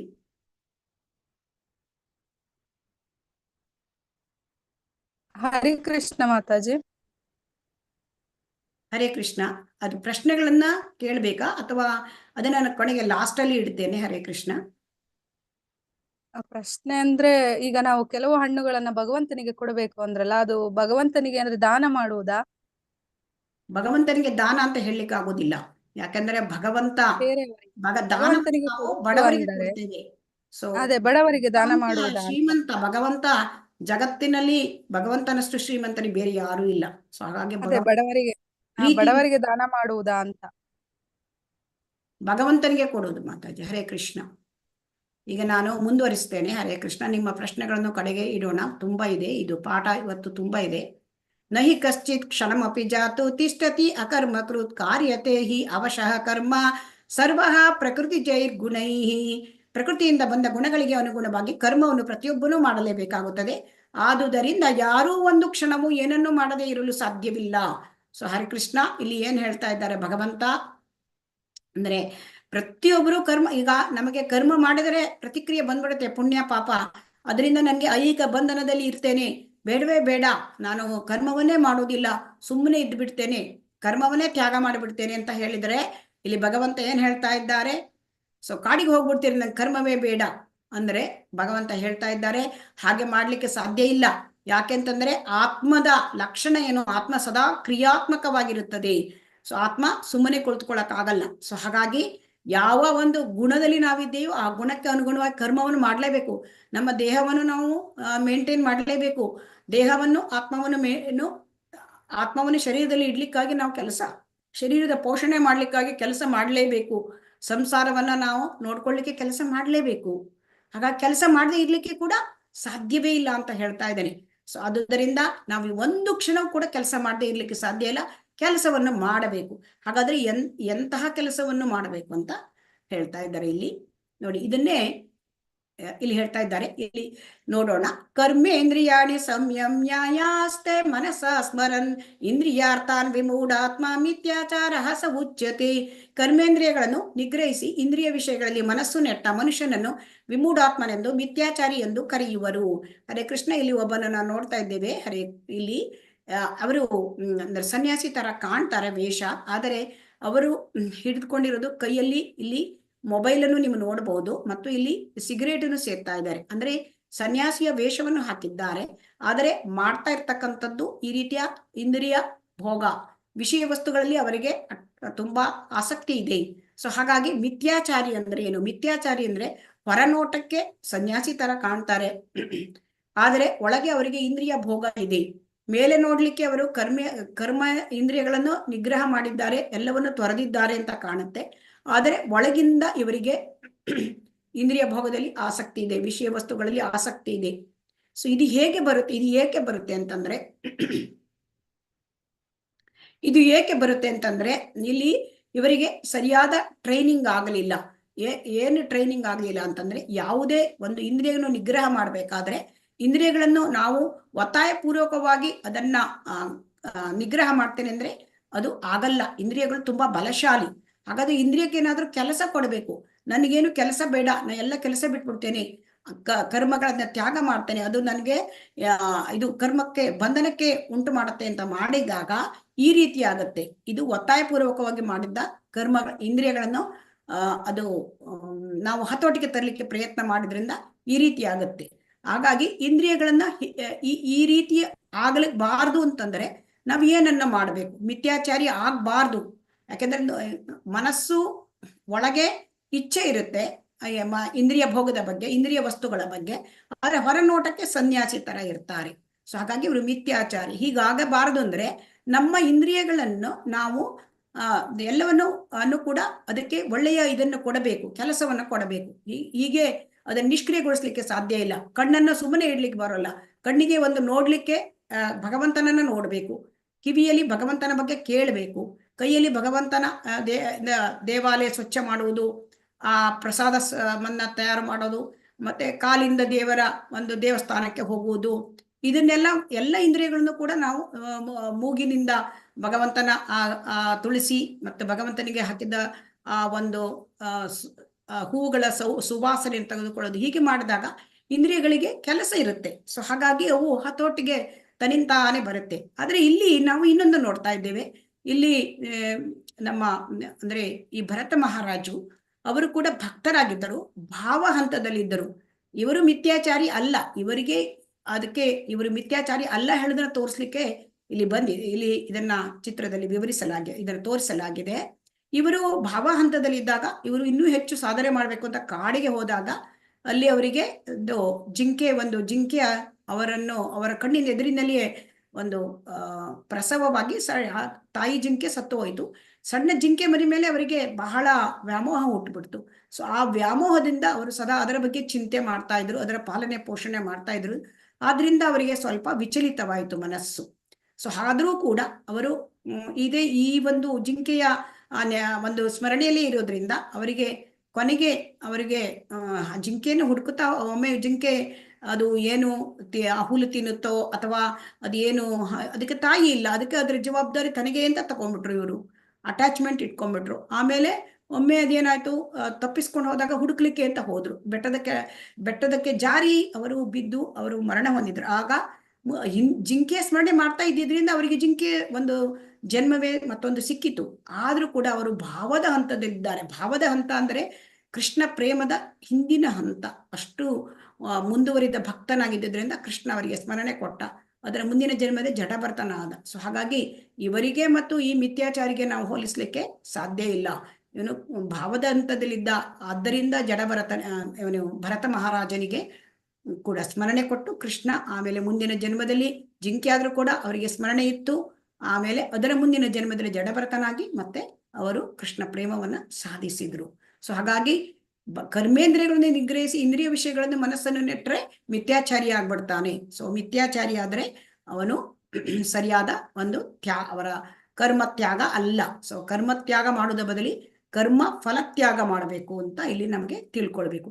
ಇಲ್ಲಿ ನೋಡಿ, ಇದನ್ನ ಹೇಗೆ ಇಂದ್ರಿಯಗಳನ್ನ ನಾವು ನಿಗ್ರಹಿಸಬಹುದು ಭಗವಂತನ ಸೇವೆಯಲ್ಲಿ ಅಂತ ನಾವು ಇಲ್ಲಿ ನೋಡಬಹುದು.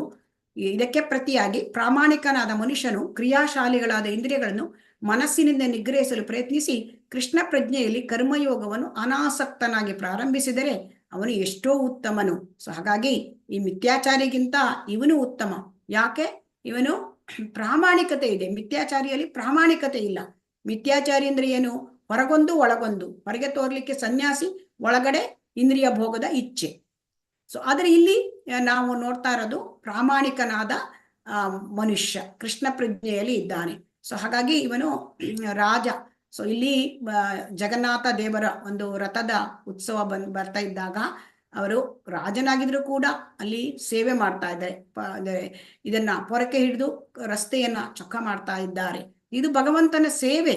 ಸೊ ಈ ಭಗವಂತನ ಸೇವೆಯಲ್ಲಿ ನಮ್ಮನ್ನು ತೊಡಗಿಸಿಕೊಂಡಾಗ ನಮ್ಮ ಇಂದ್ರಿಯಗಳು ತನ್ನಿಂದ ತಾನೇ ಹತೋಟಿಗೆ ಬರುತ್ತೆ. ಯಾಕೆಂದ್ರೆ ಅಲ್ಲಿ ಇಂದ್ರಿಯಗಳಿಗೆ ಒಳ್ಳೆಯ ಕೆಲಸ ಸಿಕ್ಕತ್ತೆ, ಅವರ ಭಗವಂತನ ಸೇವೆಯಲ್ಲಿ ತೊಡಗಿರ್ತವೆ. ಸೊ ಹಾಗಾಗಿ ಬೇರೆ ರೀತಿಯ ಇಂದ್ರಿಯ ಭೋಗದ ವಿಚಾರಗಳು ಮನಸ್ಸಿನಲ್ಲಿ ಬರೋದಿಲ್ಲ. ಸೊ ಇದಕ್ಕೆ ಅನಾಸಕ್ತನಾಗಿ ಕರ್ಮಯೋಗವನ್ನು ಆರಂಭಿಸುವುದು ಅಂದ್ರೆ ಇದು ನಿಷ್ಕಾಮ ಕರ್ಮಯೋಗ. ಅಂದ್ರೆ ಭಗವಂತನಿಗಾಗಿ ಭಕ್ತಿ ಸೇವೆ ಮಾಡ್ತಾ ಇದ್ದಾರೆ, ಆದ್ರೆ ಇದರಲ್ಲಿ ಅವರಿಗೆ ಯಾವ ಆಸಕ್ತಿಯೂ ಇಲ್ಲ ಕರ್ಮ ಫಲದಲ್ಲಿ. ಸೊ ಆದ್ರಿಂದ ಈಗ ಇದಕ್ಕೆ ಏನ್ ಹೇಳ್ತಾರೆ ಅಂತಂದ್ರೆ, ಈ ಮಿಥ್ಯಾಚಾರಿಗಿಂತ ಅಂದ್ರೆ ಪ್ರಾಮಾಣಿಕನಾದ ಜಾಣಮಾಲಿ ಉತ್ತಮ. ರಸ್ತೆಯಲ್ಲಿ ಒಬ್ಬ ಹೆಂಗಸು ಕೆಲಸ ಮಾಡ್ತಾ ಇರ್ತಾಳೆ, ನೆಲ ಅಂದ್ರೆ ಕಸ ಹೊಡೆಯುವ ಕೆಲಸ ಮಾಡ್ತಾಳೆ ಅಲ್ಲಿ ಮುನ್ಸಿಪಾಲಿಟಿನಲ್ಲಿ. ಅವಳು ಪ್ರಾಮಾಣಿಕ, ಯಾಕಂದ್ರೆ ಅವಳು ತನ್ನದನ್ನ ವೃತ್ತಿಯನ್ನು ತೋರಿಸ್ತಾಳೆ ಮತ್ತು ಪ್ರಾಮಾಣಿಕನ್ನ ಮಾಡ್ತಾಳೆ. ಅದರಲ್ಲಿ ಹೊರಗೊಂದು ಒಳಗೊಂದು ನಟನೆ ಅಲ್ಲ. ಅವಳು ಜಾಡಮಾಲಿ ಮೇಲು ಆ ಮಿಥ್ಯಾಚಾರಿಗಿಂತ ಅಂತ ಶ್ರೀಲ ಪ್ರಭುಪಾದರು ಹೇಳಿದ್ದಾರೆ. ಸೊ ಹಾಗಾಗಿ ಇಲ್ಲಿ ನಾವು ಭಕ್ತಿ ಸೇವೆಯಲ್ಲಿ ತೊಡಗಿದಾಗ, ಭಗವಂತನ ಆ ಒಂದು ಸೇವೆಯಲ್ಲಿ ತೊಡಗಿದಾಗ ಇಂದ್ರಿಯಗಳು ತನ್ನಿಂದ ತಾನೇ ಅವು ಹತೋಟಿಗೆ ಬರುತ್ತೆ. ಅದನ್ನ ನಾವು ಪ್ರಯತ್ನ ಪೂರ್ವಕವಾಗಿ ಕರ್ಮೇಂದ್ರಿಯಗಳನ್ನು ನಿಲ್ಲಿಸುವುದು ಬೇಕಾಗಿಲ್ಲ. ಕರ್ಮೇಂದ್ರಿಯಗಳು ನಿಲ್ಲಿಸಿದ್ರೆ ಅವರು ಸುಮ್ಮನಿರುವುದಿಲ್ಲ, ಅವಕ್ಕೆ ಮತ್ತೆ ಒಳಗಿಂದ ಆಸಕ್ತಿ ಇರುತ್ತೆ. ಸೊ ಹಾಗಾಗಿ ಇವನು ಮಿಥ್ಯಾಚಾರಿ ಆಗ್ತಾನೆ. ಇಲ್ಲಿ ಇದಕ್ಕಿಂತ ನಾವು ಕರ್ಮಯೋಗವನ್ನ ಅನಾಸಕ್ತಿಯಿಂದ ಪ್ರಾರಂಭ ಮಾಡಬೇಕು. ಅನಾಸಕ್ತಿ ಅಂದರೆ ಕರ್ಮ ಫಲದಲ್ಲಿ ಆಸಕ್ತಿ ಇಲ್ಲ. ನಿಯತಂ ಕುರು ಕರ್ಮತ್ವಂ ಕರ್ಮಜ್ಯಾಯೋ ಹಿ ಅಕರ್ಮಣಃ ಶರೀರ ಯಾತ್ರಾ ಪಿಚತೆ ನ ಪ್ರಸಿದ್ಧೇ ಅಕರ್ಮಣಃ. ನಿನ್ನ ನಿಯಮಿತ ಕರ್ತವ್ಯವನ್ನು ಮಾಡು, ಏಕೆಂದರೆ ಹಾಗೆ ಮಾಡುವುದು ಕರ್ಮವನ್ನು ಮಾಡದಿರುವುದಕ್ಕಿಂತ ಉತ್ತಮ. ಕರ್ಮವನ್ನು ಮಾಡದೆ ದೇಹವನ್ನು ಉಳಿಸಿಕೊಳ್ಳುವುದು ಸಾಧ್ಯವಿಲ್ಲ. ಈಗ ಹರೇ ಕೃಷ್ಣ ಇಲ್ಲಿ ನಿಯಮಿತ ಕರ್ಮವನ್ನು ಮಾಡು ಅಂತ ಹೇಳ್ತಾ ಇದ್ದಾರೆ. ಯಾಕೆ ನಿಯಮಿತ ಕರ್ಮ ಅಂದ್ರೆ ಏನು? ನಿಯಮಿತ ಕರ್ಮ ಅಂತಂದ್ರೆ ಈಗ ವರ್ಣಾಶ್ರಮದ ಪ್ರಕಾರ ಯಾವ ಕರ್ಮ ನಮಗೆ ಬರುತ್ತೆ, ನಾವು ಯಾವ ವರ್ಣಕ್ಕೆ ಸೇರಿದವರು, ಯಾವ ಆಶ್ರಮಕ್ಕೆ ಸೇರಿದರು ಅದರ ಪ್ರಕಾರ ಮಾಡಬೇಕು. ಹಾಗೆ ಕರ್ಮವನ್ನು ಮಾಡುವುದು ಕರ್ಮವನ್ನು ಮಾಡದೇ ಇರುವುದಕ್ಕಿಂತ ಉತ್ತಮ. ಕರ್ಮವನ್ನು ಮಾಡದೆ ಸುಮ್ಮನೆ ಕರ್ಮ ತ್ಯಾಗ ಮಾಡೋದಕ್ಕಿಂತ ಕರ್ಮವನ್ನು ಮಾಡೋದು ಉತ್ತಮ. ಕರ್ಮ ಮಾಡದೆ ಹೋದ್ರೆ ನಮ್ಗೆ ದೇಹವನ್ನು ಉಳಿಸ್ಕೊಳ್ಳಿಕ್ಕೆ ಸಾಧ್ಯ ಇಲ್ಲ. ಯಾಕಂದ್ರೆ ನಮ್ಗೆ ಆಹಾರ, ನಮ್ಮ ಒಂದು ಇದನ್ನ ನೋಡ್ಕೊಳ್ಳಿಕ್ಕಾಗಿ, ದೇಹ ಒಂದು ನಾವು ಕಾಪಾಡ್ಲಿಕ್ಕಾಗಿ, ನಮ್ಮ ಕುಟುಂಬದವರನ್ನು ನಾವು ಸಾಕ್ಲಿಕ್ಕಾಗಿ ನಾವು ಕೆಲಸವನ್ನ ಮಾಡಲೇಬೇಕಾಗತ್ತೆ. ಸೊ ಹಾಗಾಗಿ ಅದರಲ್ಲಿ ನಾವು ನಿಯಮಿತ ಕರ್ಮವನ್ನು ಮಾಡಬೇಕು ಅಂತ ಇಲ್ಲಿ ಹೇಳ್ತಾ ಇದ್ದಾರೆ. ಸೊ ನಿಯಮಿತ ಕರ್ಮ, ಈ ನಿಯಮಿತ ಕರ್ಮ ಇಲ್ಲಿ ವಿಕರ್ಮ ಮಾಡು ಅಂತ ಹೇಳುವುದಿಲ್ಲ, ವಿಕರ್ಮ ಪಾಪದ ಕರ್ಮ ಆಗ್ಬಿಡುತ್ತೆ. ಸೊ ಹಾಗಾಗಿ ಇಲ್ಲಿ ಅರ್ಜುನ ಕ್ಷತ್ರಿಯ, ಸೊ ಅದರಿಂದ ಕ್ಷತ್ರಿಯರಾಗಿದ್ದರಿಂದ ಯುದ್ಧ ಮಾಡೋದು ಅವನ ಕರ್ತವ್ಯ. ಸೊ ಆ ಕರ್ತವ್ಯವನ್ನು ಮಾಡೋದಕ್ಕೆ ಮಾಡ್ಬೇಕು ಅಂತ ಹೇಳ್ತಾ ಇದ್ದಾನೆ ಕೃಷ್ಣ ಇಲ್ಲಿ. ಕರ್ತವ್ಯವನ್ನ ಬಿಡುವುದಕ್ಕಿಂತ ಕರ್ತವ್ಯವನ್ನ ಮಾಡ್ಲೇಬೇಕು ಅಂತ ಹೇಳ್ತಾನೆ. ತನ್ನ ಒಂದು ನಿಯಮಿತವಾದ ಕರ್ಮ ಇದನ್ನು ಮಾಡುವಂತ ಹೇಳ್ತಾ ಇದ್ದಾನೆ.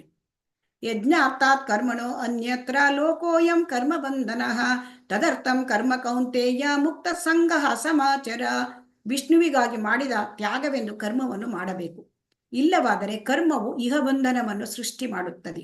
ಆದುದರಿಂದ ಕೌಂತೆಯ, ಭಗವಂತನ ತೃಪ್ತಿಗಾಗಿ ನಿನ್ನ ನಿಯತ ಕರ್ತವ್ಯಗಳನ್ನು ಮಾಡು.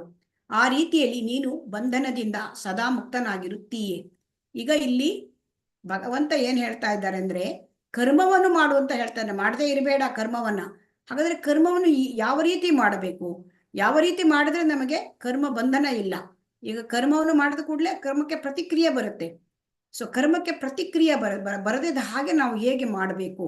ಕರ್ಮಕ್ಕೆ ಪ್ರತಿಕ್ರಿಯೆ ಬಂದರೆ ನಮಗೆ ಮತ್ತೊಂದು ದೇಹ ಸೃಷ್ಟಿಯಾಗುತ್ತೆ. ಸೊ ಹಾಗಾಗಿ ಮತ್ತೊಂದು ಈ ಐಹಿಕ ದೇಹ, ಐಹಿಕ ಪ್ರಪಂಚದಲ್ಲೇ ಸಿಲ್ಕಾಕೊಂಡ್ಬಿಡ್ತೇವೆ ನಾವು. ಸೊ ಅದು ಆಗ್ಬಾರ್ದು ಅಂತಂದ್ರೆ ಹೇಗೆ ಅಂದ್ರೆ ವಿಷ್ಣುವಿಗಾಗಿ ಮಾಡಿದ ತ್ಯಾಗ ಅಂತ ಅಂದ್ರೆ ತ್ಯಾಗ ಅಂದ್ರೆ ಏನು? ಇಲ್ಲಿ ಕರ್ಮ ಫಲವನ್ನು ತ್ಯಾಗ ಮಾಡುವುದು, ಕರ್ಮವನ್ನು ತ್ಯಾಗ ಮಾಡುವುದಲ್ಲ. ಸೊ ಹಾಗಾಗಿ ಕರ್ಮವು ಇಹ ಬಂಧನವನ್ನು ಸೃಷ್ಟಿ ಮಾಡುತ್ತೆ, ಆದರೆ ಕರ್ಮದ ಫಲವನ್ನು ತ್ಯಾಗ ಮಾಡಿದಾಗ ಇಹ ಬಂಧನ ಇಲ್ಲ. ಯಾಕಂದ್ರೆ ಅಲ್ಲಿ ಕರ್ಮದ ಒಂದು ಅಕೌಂಟ್ ಅಲ್ಲಿ ಅದು ಏನನ್ನು ಪ್ರತಿಕ್ರಿಯೆ ತರೋದಿಲ್ಲ. ಸೊ ಹಾಗೆ ನೀನು ಬಂಧನದಿಂದ ಸದಾ ಮುಕ್ತನಾಗಿರುತ್ತೀಯೇ. ಸೊ ಹಾಗಾಗಿ ಇಲ್ಲಿ ನಾವು ಕರ್ಮವನ್ನು ಮಾಡಬೇಕು ಅಂತ ಹೇಳ್ತಾರೆ. ಕರ್ಮವನ್ನು ಹೇಗೆ ಮಾಡಬೇಕು? ವಿಷ್ಣುವಿಗಾಗಿ ಮಾಡದ ತ್ಯಾಗ, ಕರ್ಮ ಫಲದ ಅಪೇಕ್ಷೆ ಇಲ್ಲದೆ ಮಾಡಬೇಕು ಅಂತ ಇಲ್ಲಿ ಹೇಳ್ತಾ ಇದ್ದಾರೆ. ಹಾಗಾದ್ರೆ ಕರ್ಮ ಫಲದ ಅಪೇಕ್ಷೆ ಇಲ್ಲದೆ ಮಾಡುವುದು ಹೇಗೆ? ಯಜ್ಞವನ್ನು ಮಾಡುವುದು ಹೇಗೆ ಕಲಿಯುಗದಲ್ಲಿ? ಸೊ ಇದನ್ನ ಇಲ್ಲಿ ಹೇಳ್ತಾ ಇದ್ದಾರೆ. ಸೊ ಹಾಗಾಗಿ ತ್ಯಾಗ ಅಂತಂದ್ರೆ ಇಲ್ಲಿ ಯಜ್ಞವನ್ನ ಮಾಡ್ತಕ್ಕಂಥದ್ದು. ಈಗ ಅಂದ್ರೆ ವಿಷ್ಣುವಿಗಾಗಿ, ವಿಷ್ಣುವಿನ ತೃಪ್ತಿಗಾಗಿ ಮಾಡ್ತಕ್ಕಂಥದ್ದು ಯಜ್ಞ ಅಂದ್ರೆ. ಯಾಕಂದ್ರೆ ಯಜ್ಞದಲ್ಲಿ ಯಜ್ಞ ಪುರುಷ ವಿಷ್ಣು, ಸೊ ಅವನಿಗಾಗಿ ತ್ಯಾಗ ಮಾಡುವುದು. ಈಗ ಎಲ್ಲ ಪ್ರತಿಯೊಂದು ಯುಗದಲ್ಲಿಯೂ ಕೂಡ ಬೇರೆ ಬೇರೆ ರೀತಿಯಾದ ಒಂದು ಯಜ್ಞಗಳನ್ನ ನಾವಿಲ್ಲಿ ನೋಡ್ತಾ ಇದ್ದೇವೆ. ಸತ್ಯಯುಗದಲ್ಲಿ ಇಲ್ಲಿ ಧ್ಯಾನ, ಸತ್ಯಯುಗದಲ್ಲಿ ನಾವು ಧ್ಯಾನವನ್ನ ನೋಡ್ತಾ ಇದ್ದೇವೆ. ಸತ್ಯಯುಗದಲ್ಲಿ ಏನಿತ್ತು?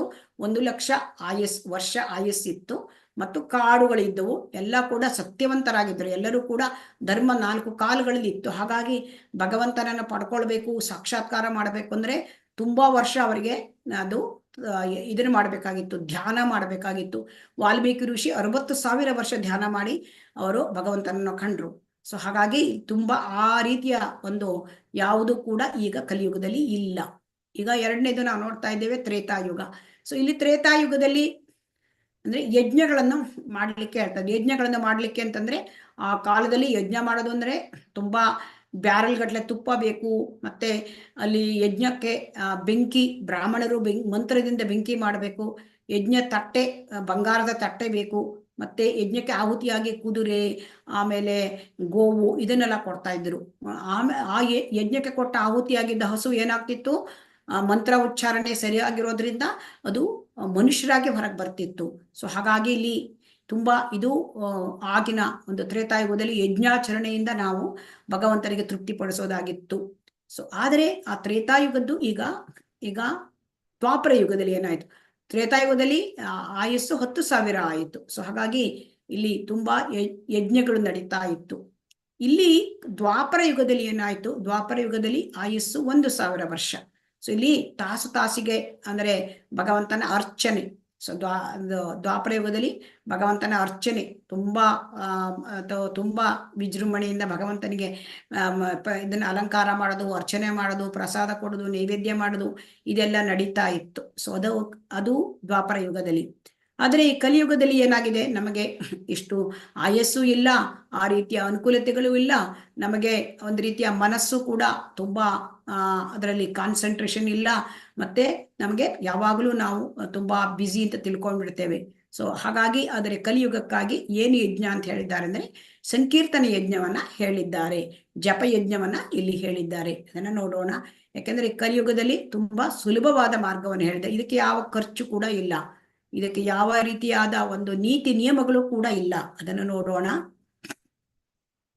ಹರೇ ಕೃಷ್ಣ ಕೃಷ್ಣ ಕೃಷ್ಣ ಹರೇ ಹರೇ, ಹರೇ ರಾಮ ರಾಮ ರಾಮ ಹರೇ ಹರೇ. ಸೊ ಹಾಗಾಗಿ ಇಲ್ಲಿ ಸಂಕೀರ್ತನೆ ಯಜ್ಞವನ್ನ ಮಾಡಬೇಕು, ಜಪಯಜ್ಞವನ್ನ ಮಾಡಬೇಕು ಅಂತ ಹೇಳಿದೆ. ಸೊ ಹಾಗಾದ್ರೆ ಈ ಜಪಯಜ್ಞವನ್ನ ನಮಗೆ ಮಾಡೋದು ಹೇಗೆ, ಯಾರು ಮಾಡಬೇಕು, ಯಾವಾಗ ಮಾಡಬೇಕು, ಇದೆಲ್ಲ ಪ್ರಶ್ನೆಗಳು ಬರುತ್ತೆ. ಸೊ ಇದನ್ನ ಕಲಿಯುಗಕ್ಕಾಗಿ ಚೈತನ್ಯ ಮಹಾಪ್ರಭುಗಳು ನಮಗೆ ಕೊಟ್ರು. ಅಂದ್ರೆ ಯಾರು ಬೇಕಾದ್ರೂ ಮಾಡ್ಬೋದು, ಎಷ್ಟು ಚಿಕ್ಕ ಮಗು ಕೂಡ ಮಾಡ್ಬೋದು, ವಯಸ್ಸಾದವರು ಕೂಡ ಮಾಡ್ಬೋದು. ಅದಕ್ಕೆ ಯಾವುದೇ ನೀತಿ ನಿಯಮಗಳು ಇಲ್ಲ, ಅಂದ್ರೆ ಯಾವ ಸಮಯದಲ್ಲೂ ಕೂಡ ಮಾಡಬಹುದು. ಸೊ ಇದರಲ್ಲಿ ಹಾಗಾದ್ರೆ ಬೆಳಗಿನ ಜಾಮದಲ್ಲಿ ಅಂದ್ರೆ ಬ್ರಾಹ್ಮಿ ಮುಹೂರ್ತದಲ್ಲಿ ಮಾಡಿದರೆ ಉತ್ತಮ, ಸ್ನಾನ ಮಾಡಿದರೆ ಒಳ್ಳೆಯದು.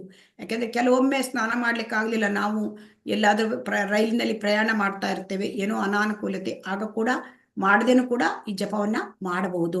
ಸೊ ಈ ಜಪ ಮಾಡೋದ್ರಿಂದ ನಮಗೆ ಏನು, ನಾವು ಇಲ್ಲಿ ಸತ್ಯಯುಗದಲ್ಲಿ ಎಷ್ಟು ತಪಸ್ಸು ಮಾಡಿದ್ರು ಅಂದ್ರೆ ಧ್ಯಾನ ಮಾಡಿದ್ರು, ತ್ರೇತಾಯುಗದಲ್ಲಿ ಯಜ್ಞ ಮಾಡಿದ್ರು, ದ್ವಾಪರ ಯುಗದಲ್ಲಿ ಅಷ್ಟು ತಾಸಿಗೂ ಭಗವಂತನ ಅರ್ಚನೆ, ಇದ್ರದ್ದು ಎಲ್ಲ ಇದೆಲ್ಲ ಲಾಭವನ್ನು ನಾವು ಕೇವಲ ಜಪ ಮಾಡೋದ್ರಿಂದ, ಹರಿನಾಮ ಜಪ ಮಾಡೋದ್ರಿಂದ, ನಮಗೆ ಸಂಕೀರ್ತನೆ ಮಾಡೋದ್ರಿಂದ ಎಲ್ಲವೂ ಅದೇ ಫಲ ಸಿಕ್ಕತ್ತೆ ಅಂತ ಇಲ್ಲಿ ಹೇಳ್ತಾ ಇದ್ದಾರೆ. ಸೊ ಸಾಕ್ಷಾತ್ ಭಗವಾನ್ ಕೃಷ್ಣನ ಅವತಾರವಾದ ಚೈತನ್ಯ ಮಹಾಪ್ರಭುಗಳು 500 ವರ್ಷಗಳ ಹಿಂದೆ ಈ ಕಲಿಯುಗದಲ್ಲಿ ಭೂಮಿಗೆ ಬಂದು ಹರೇ ಕೃಷ್ಣ ಮಹಾಮಂತ್ರದ ವಿಶೇಷತೆಯನ್ನು ಜನರಿಗೆ ಸಾರಿದರು.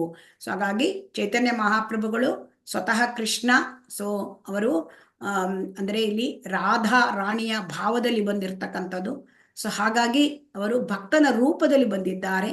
ಹಾಗಾಗಿ ನಮಗೆ ಭಕ್ತಿಯನ್ನು ಹೇಗೆ ಮಾಡುವುದು, ನಾವು ಹರೇ ಕೃಷ್ಣ ಮಹಾಮಂತ್ರವನ್ನ ಅವರು ಕಲಿಯುಗದ ಯುಗಧರ್ಮವನ್ನು ಹೇಳಲಿಕ್ಕೆ ಬಂದಿದ್ದಾರೆ. ಸೊ ಹಾಗಾಗಿ ಎಲ್ಲರಿಗೂ ಕೂಡ ಕೃಷ್ಣ ಪ್ರೇಮವನ್ನು ಹಂಚಲಿಕ್ಕೆ ಬಂದಿದ್ದಾರೆ. ಸೊ ಹಾಗಾಗಿ ಇದರ ಉಪಯೋಗವನ್ನು ನಾವು ಪಡ್ಕೊಳ್ಬೇಕು. ಇದು ಅಂದ್ರೆ ಭಗವಂತ ಕೊಟ್ಟ ಮಂತ್ರ, ಇದು ಇಸ್ಕಾನ್ ಅವರು ಇದನ್ನ ನಾವು ಫಾಲೋ ಮಾಡ್ತೇವೆ, ಆದ್ರೆ ಇದು ಭಗವಂತ ಕೊಟ್ಟಿದ್ದು. ಮತ್ತು ಕಲಿ ಯುಗದಲ್ಲಿ ಇದೇ ಒಂದು, ಇದು ಬಿಟ್ರೆ ಬೇರೆ ಒಂದು ಉಪಾಯವೇ ಇಲ್ಲ ಅಂತ ಹೇಳಿದ್ದಾರೆ. ಅಂದ್ರೆ ಹರೇರ್ ನಾಮ ಇವ ಕೇವಲಂ ಕಲವು ನಾಸ್ತಿ ಏವ ನಾಸ್ತಿ ಗತಿರನ್ಯತ. ಕಲಿಯುಗದಲ್ಲಿ ನಾವು ಯಜ್ಞ ಮಾಡ್ಬೇಕಂದ್ರೆ ಇದು ಬಿಟ್ರೆ ಬೇರೆ ಗತಿನೇ ಇಲ್ಲ ಅಂತ ಹೇಳಿದ್ದಾರೆ. ಅದನ್ನು ಸಾಕ್ಷಾತ್ ಭಗವಂತನೇ ಚೈತನ್ಯ ಮಹಾಪ್ರಭುಗಳ ರೂಪದಲ್ಲಿ, ಸನ್ಯಾಸಿ, ಭಕ್ತ ಇವರ ರೂಪದಲ್ಲಿ ಬಂದು ನಮಗೆ ತಿಳಿಸಿಕೊಟ್ಟಿದ್ದಾರೆ. ಸೊ ಇದರ ವಿಶೇಷತೆಯನ್ನ ನಮಗೆ ತಿಳಿಸಿಕೊಟ್ಟಿದ್ದಾರೆ. ಸೊ ಹಾಗಾಗಿ ಇದರಲ್ಲಿ ಪಂಚತತ್ವ ಮಹಾಮಂತ್ರ, ಈ ಒಂದು ಹರೇ ಕೃಷ್ಣ ಮಂತ್ರವನ್ನು ಜಪಿಸುವಾಗ ನಾವು ಪಂಚತತ್ವ ಮಂತ್ರವನ್ನ ಜಪಿಸಿಕೊಳ್ಳಬೇಕು. ಅದೇನದು ತತ್ವ ಮಂತ್ರ? ಶ್ರೀಕೃಷ್ಣ ಚೈತನ್ಯ ಪ್ರಭು ನಿತ್ಯಾನಂದ ಶ್ರೀ ಅದ್ವೈತ ಗದಾಧರ ಶ್ರೀವಾಸಾದಿ ಗೌರ ಭಕ್ತ ವೃಂದ. ಅಂದ್ರೆ ಇಲ್ಲಿ ಶ್ರೀಕೃಷ್ಣ ಅಂದ್ರೆ ಚೈತನ್ಯ ಅಂದ್ರೆ ಭಗವಾನ್ ಶ್ರೀಕೃಷ್ಣ, ನಿತ್ಯಾನಂದ, ಈ ನಿತ್ಯಾನಂದ ಅಂದ್ರೆ ಇಲ್ಲಿ ಬಲರಾಮ, ಮತ್ತು ಅದ್ವೈತ, ಶ್ರೀ ಅದ್ವೈತ ಅಂತಂದ್ರೆ ಮಹಾವಿಷ್ಣು ಮತ್ತು ಶಿವ ಇವರಿಬ್ಬರ ಅವತಾರ. ಗದಾಧರ ಅಂದ್ರೆ ಇಲ್ಲಿ ಗದಾಧರ ಅಂದ್ರೆ ರಾಧಾರಾಣಿ, ಶ್ರೀವಾಸ ಅಂದ್ರೆ ಬ್ರಹ್ಮ. ಸೊ ಇವರು ಇಷ್ಟು ಜನವು ಕೂಡ ಇಲ್ಲಿ ಕಲಿಯುಗದಲ್ಲಿ ನಾವು ಬಂದು ನಮಗೆ ಹರೇ ಕೃಷ್ಣ ಮಹಾಮಂತ್ರವನ್ನು ಹೇಳಿದ್ದಾರೆ. ಸೊ ಹಾಗಾಗಿ ಅಲ್ಲಿ ಶ್ಲೋಕ ಕೂಡ ಇದೆ, ಕೃಷ್ಣ ವರ್ಣಾತ್ ವಿಷಾ ಕೃಷ್ಣ ಸಾಂಗೋಪಾಂಗಾದ ಪಾರ್ಷದೈಹಿ ಯಜ್ಞೈ ಸಂಕೀರ್ತನ ಪ್ರಾಯೈ ಯಜಂತಿ ಸುಮೇಧಸಃ. ಸೊ ಇವರು ಶ್ರೀಕೃಷ್ಣ ಚೈತನ್ಯ ಇವರು ತಮ್ಮ ಸಂಗಾತಿಗಳ ಜೊತೆ ಬರ್ತಾರೆ ಕಲಿಯುಗದಲ್ಲಿ ಅಂತ ಹೇಳಿದೆ. ಮತ್ತು ಅವರು ಏನ್ ಮಾಡ್ತಾರೆ, ಸಂಕೀರ್ತನವನ್ನ ಪ್ರಚಾರ ಮಾಡ್ತಾರೆ. ಸೊ ಸಂಕೀರ್ತನ ಹರೇ ಕೃಷ್ಣ ಮಹಾಮಂತ್ರವನ್ನ ಯಾರು ತಗೊಳ್ತಾರೆ, ಬುದ್ಧಿವಂತರಾದ್ರು ತಗೊಳ್ತಾರೆ. ಯಾಕೆ? ಇದು ಈ ಯುಗದ ಧರ್ಮ, ಈ ಯುಗದ ಯಜ್ಞ. ಸೊ ಅದಕ್ಕೆ ನಾವು ಬುದ್ಧಿವಂತರಾಗಿ ಅದನ್ನ ತಕೊಳ್ಬೇಕು. ಯಾಕೆ? ಇದರಿಂದ ನಾವು ಏನನ್ನು ಮಾಡ್ಲಿಕ್ಕೆ ಸಾಧ್ಯ, ಇದರಿಂದ ನಮಗೆ ಮತ್ತೆ ಭಗವಂತನ ಕಡೆ ಹೋಗ್ಲಿಕ್ಕೆ ಸಾಧ್ಯ. ಸೊ ಹಾಗಾಗಿ ಇಲ್ಲಿ ಹರೇ ಕೃಷ್ಣ ಮಹಾಮಂತ್ರವನ್ನ ಜಪಿಸುವುದು ಹೇಗೆ ಅಂತ ನೋಡೋಣ. ಇಲ್ಲಿ ಒಂದು ಮಾಲೆಯಲ್ಲಿ ಶ್ರೀಲ ಪ್ರಭುಪಾದರು ತೋರಿಸ್ತಾ ಇದ್ದಾರೆ, ಇಲ್ಲಿ ಒಂದು ಮಾಲೆಯಲ್ಲಿ 108 ಮಣಿಗಳಿರುತ್ತೆ ಮತ್ತು ಮಧ್ಯದಲ್ಲಿ ಒಂದು ಮಣಿ ಇರುತ್ತೆ. ಸೊ ಹೀಗಾಗಿ ಮಧ್ಯದ ಮಣಿಯಲ್ಲಿ ನಾವು ಪಂಚತತ್ವ ಮಹಾಮಂತ್ರವನ್ನ ಶ್ರೀಕೃಷ್ಣ ಚೈತನ್ಯ ಪ್ರಭು ನಿತ್ಯಾನಂದ ಶ್ರೀ ಅದ್ವೈತ ಗದಾಧರ ಶ್ರೀವಾಸಾದಿ ಗೌರ ಭಕ್ತ ವೃಂದ ಅಂತ ಹೇಳ್ಕೊಳ್ಬೇಕು. ಯಾಕೆಂದ್ರೆ ಇವರಲ್ಲಿ ನಾವು ಆಶ್ರಯವನ್ನು ತೆಗೆದುಕೊಳ್ಳಬೇಕು. ಈ ಪಂಚತತ್ವದ ಅಂದ್ರೆ ಆಶ್ರಯ ತೆಗೆದುಕೊಂಡ್ರೆ ನಾವು ಒಂದು ಹರೇ ಕೃಷ್ಣ ಮಂತ್ರವನ್ನು ಜಪಿಸುವಾಗ ಮಾಡಿದ ಅಪರಾಧ ಇದ್ರೂ ಕೂಡ ಅವರು ಕ್ಷಮಿಸುತ್ತಾರೆ. ಸೊ ಅದರಿಂದ ಅಲ್ಲಿ ಹೇಳಿ ಆಮೇಲೆ ಒಂದಾದ ಮೇಲೆ ಒಂದು ಮಣಿ, ಪ್ರತಿಯೊಂದು ಮಣಿಗೂ ಕೂಡ ಹರೇ ಕೃಷ್ಣ ಕೃಷ್ಣ ಕೃಷ್ಣ ಹರೇ ಹರೇ, ಹರೇ ರಾಮ ರಾಮ ರಾಮ ಹರೇ ಹರೇ ಅಂತ ಹೇಳಬೇಕು. ಮತ್ತೆ ಅದನ್ನ ನಾವು ಕೇಳಬೇಕು. ನಾವು ಜಪಿಸಿದ್ದೇವೆ ಅದನ್ನ ನಮ್ಮ ಕಿವಿಯಲ್ಲಿ ನಾವು ಆಲಿಸಬೇಕು. ಸೊ ಚಾಂಟಿಂಗ್ ಅಂಡ್ ಹಿಯರಿಂಗ್, ನಾವು ಬಾಯಲ್ಲಿ ಚಾಂಟಿಂಗ್ ಮಾಡಬೇಕು, ಸ್ಪಷ್ಟವಾಗಿ ಮಾಡಬೇಕು. ಪ್ರತಿ ಒಂದು ಶಬ್ದವನ್ನು ಕೂಡ ನಾವು ಸ್ಪಷ್ಟವಾಗಿ ಹೇಳಬೇಕು, ಹಾರಿಸಬಾರದು. ಮತ್ತು ಅದರ ಆದ ಮೇಲೆ ನಾವು ಮುಂದಿನ ಮಣಿಗೆ ಕೈಯನ್ನು ಜಾರಿಸಬೇಕು. ಆ ಮಣಿಯನ್ನು ಜಾರಿಸಿ ಮುಂದಿನ ಮಣಿಯನ್ನು ತೆಗೆದುಕೊಂಡು ಹೋಗಬೇಕು. ಇದನ್ನು ನಾವು ಮುಗಿದ ಒಂದು ರೌಂಡ್ ಆದ ಮೇಲೆ ಮತ್ತೆ ಹಿಂದೆ ಒಂದು ಮುಖ್ಯ ಮಣಿಗೆ ಬಂದಾಗ ಅಲ್ಲಿ ಮತ್ತೆ ಪಂಚತತ್ವವನ್ನ ಹೇಳ್ಕೊಳ್ಬೇಕು. ಇಲ್ಲಿ ಮುಖ್ಯ ಮಣಿ. ಸೊ ಈಗ ಆ ಪಂಚತತ್ವ ಮಂತ್ರ ಹೇಳಿದ ಮೇಲೆ ಮತ್ತೆ ಹಿಂದೆ ನಾವು ಹರೇ ಕೃಷ್ಣ ಮಂತ್ರವನ್ನ ಹೇಳಿ 108 ಬಾರಿ ಹೇಳಬೇಕು. ಹೀಗೆ 16 ಬಾರಿ ಹೇಳಬೇಕು ಅಂತ ಶ್ರೀಲ ಪ್ರಭುಪಾದರು ನಮಗೆ ಹೇಳಿದ್ದಾರೆ. ಶ್ರೀಲ ಪ್ರಭುಪಾದರ ಗುರುಗಳು 64 ಬಾರಿ ಇಟ್ಟಿದ್ರು. 64 ಬಾರಿ ಮಾಲೆ ಮಾಡಲಿಕ್ಕೆ 8 ತಾಸುಗಳು ಬೇಕಾಗುತ್ತೆ. ಅಷ್ಟೊಂದು ಸಮಯ ನಮಗಿಲ್ಲ ಅಂತ ನಮಗೆ ಶ್ರೀಲ ಪ್ರಭುಪಾದರಿಗೆ ನಮಗೆ ಕಷ್ಟ ಗೊತ್ತುಂಟು. ಸೊ ಹಾಗಾಗಿ 2 ಗಂಟೆಗಳ ಸಮಯದಲ್ಲಿ ನೀವು ಮಾಡಿ ಅಂತ ನಮಗೆ 16 ಮಾಲೆಗಳನ್ನ ನೀವು ಮಾಡಿದರೆ ನಿಮ್ಮನ್ನ ನಾವು ವೈಕುಂಠಕ್ಕೆ ತೆಗೆದುಕೊಂಡು ಹೋಗ್ತಕ್ಕಂಥ ಜವಾಬ್ದಾರಿ ನಂದು ಅಂತ ಶ್ರೀಲ ಪ್ರಭುಪಾದರು ಹೇಳಿದ್ದಾರೆ. ಸೊ ಯಾಕೆಂದ್ರೆ ಇದನ್ನ ನಾವು ಸರಿಯಾಗಿ ಮಾಡಬೇಕು. ಮಾಡಿದಾಗ ನಮ್ಗೆ ಶುದ್ಧಿ ಆಗುತ್ತೆ. ಈ ಯಜ್ಞ ಮಾಡೋದ್ರಿಂದ ಏನಾಗುತ್ತೆ, ನಮ್ಮ ಹೃದಯ ಶುದ್ಧಿ ಆಗುತ್ತದೆ. ಹೃದಯ ಶುದ್ಧಿ ಆದಾಗ ಮನಸ್ಸು, ನಮ್ಮ ಐಹಿಕ ಕಶ್ಮಲಗಳ ಬಿಡುಗಡೆ ಆಗುತ್ತೆ. ಐಹಿಕ ಕಶ್ಮಲಗಳು ಇರುತ್ತೆ. ಇದು ಸತ್ವಗುಣ, ರಜೋಗುಣ, ತಮೋಗುಣ ಇವೆಲ್ಲವೂ ಕೂಡ ಗುಣಗಳು, ಕಶ್ಮಲಗಳೇ. ಮತ್ತೆ ಕಾಮ, ಕ್ರೋಧ, ಮದ, ಮೋಹ, ಲೋಭ, ಅರಿಷಡ್ ವರ್ಗಗಳಿರುತ್ತೆ. ಸೊ ಅದು ಕೂಡ ನಿಧಾನವಾಗಿ ನಮ್ಮಿಂದ ಕಡಿಮೆ ಆಗ್ತಾ ಹೋಗುತ್ತೆ. ಸೊ ಹಾಗಾಗಿ ಇದನ್ನು ಮಾಡ್ಲಿಕ್ಕೆ ಕಲಿಯುಗದ ಧರ್ಮ ಇದು. ಇದನ್ನ ನಾವು ಮಾಡ್ಲೇಬೇಕು.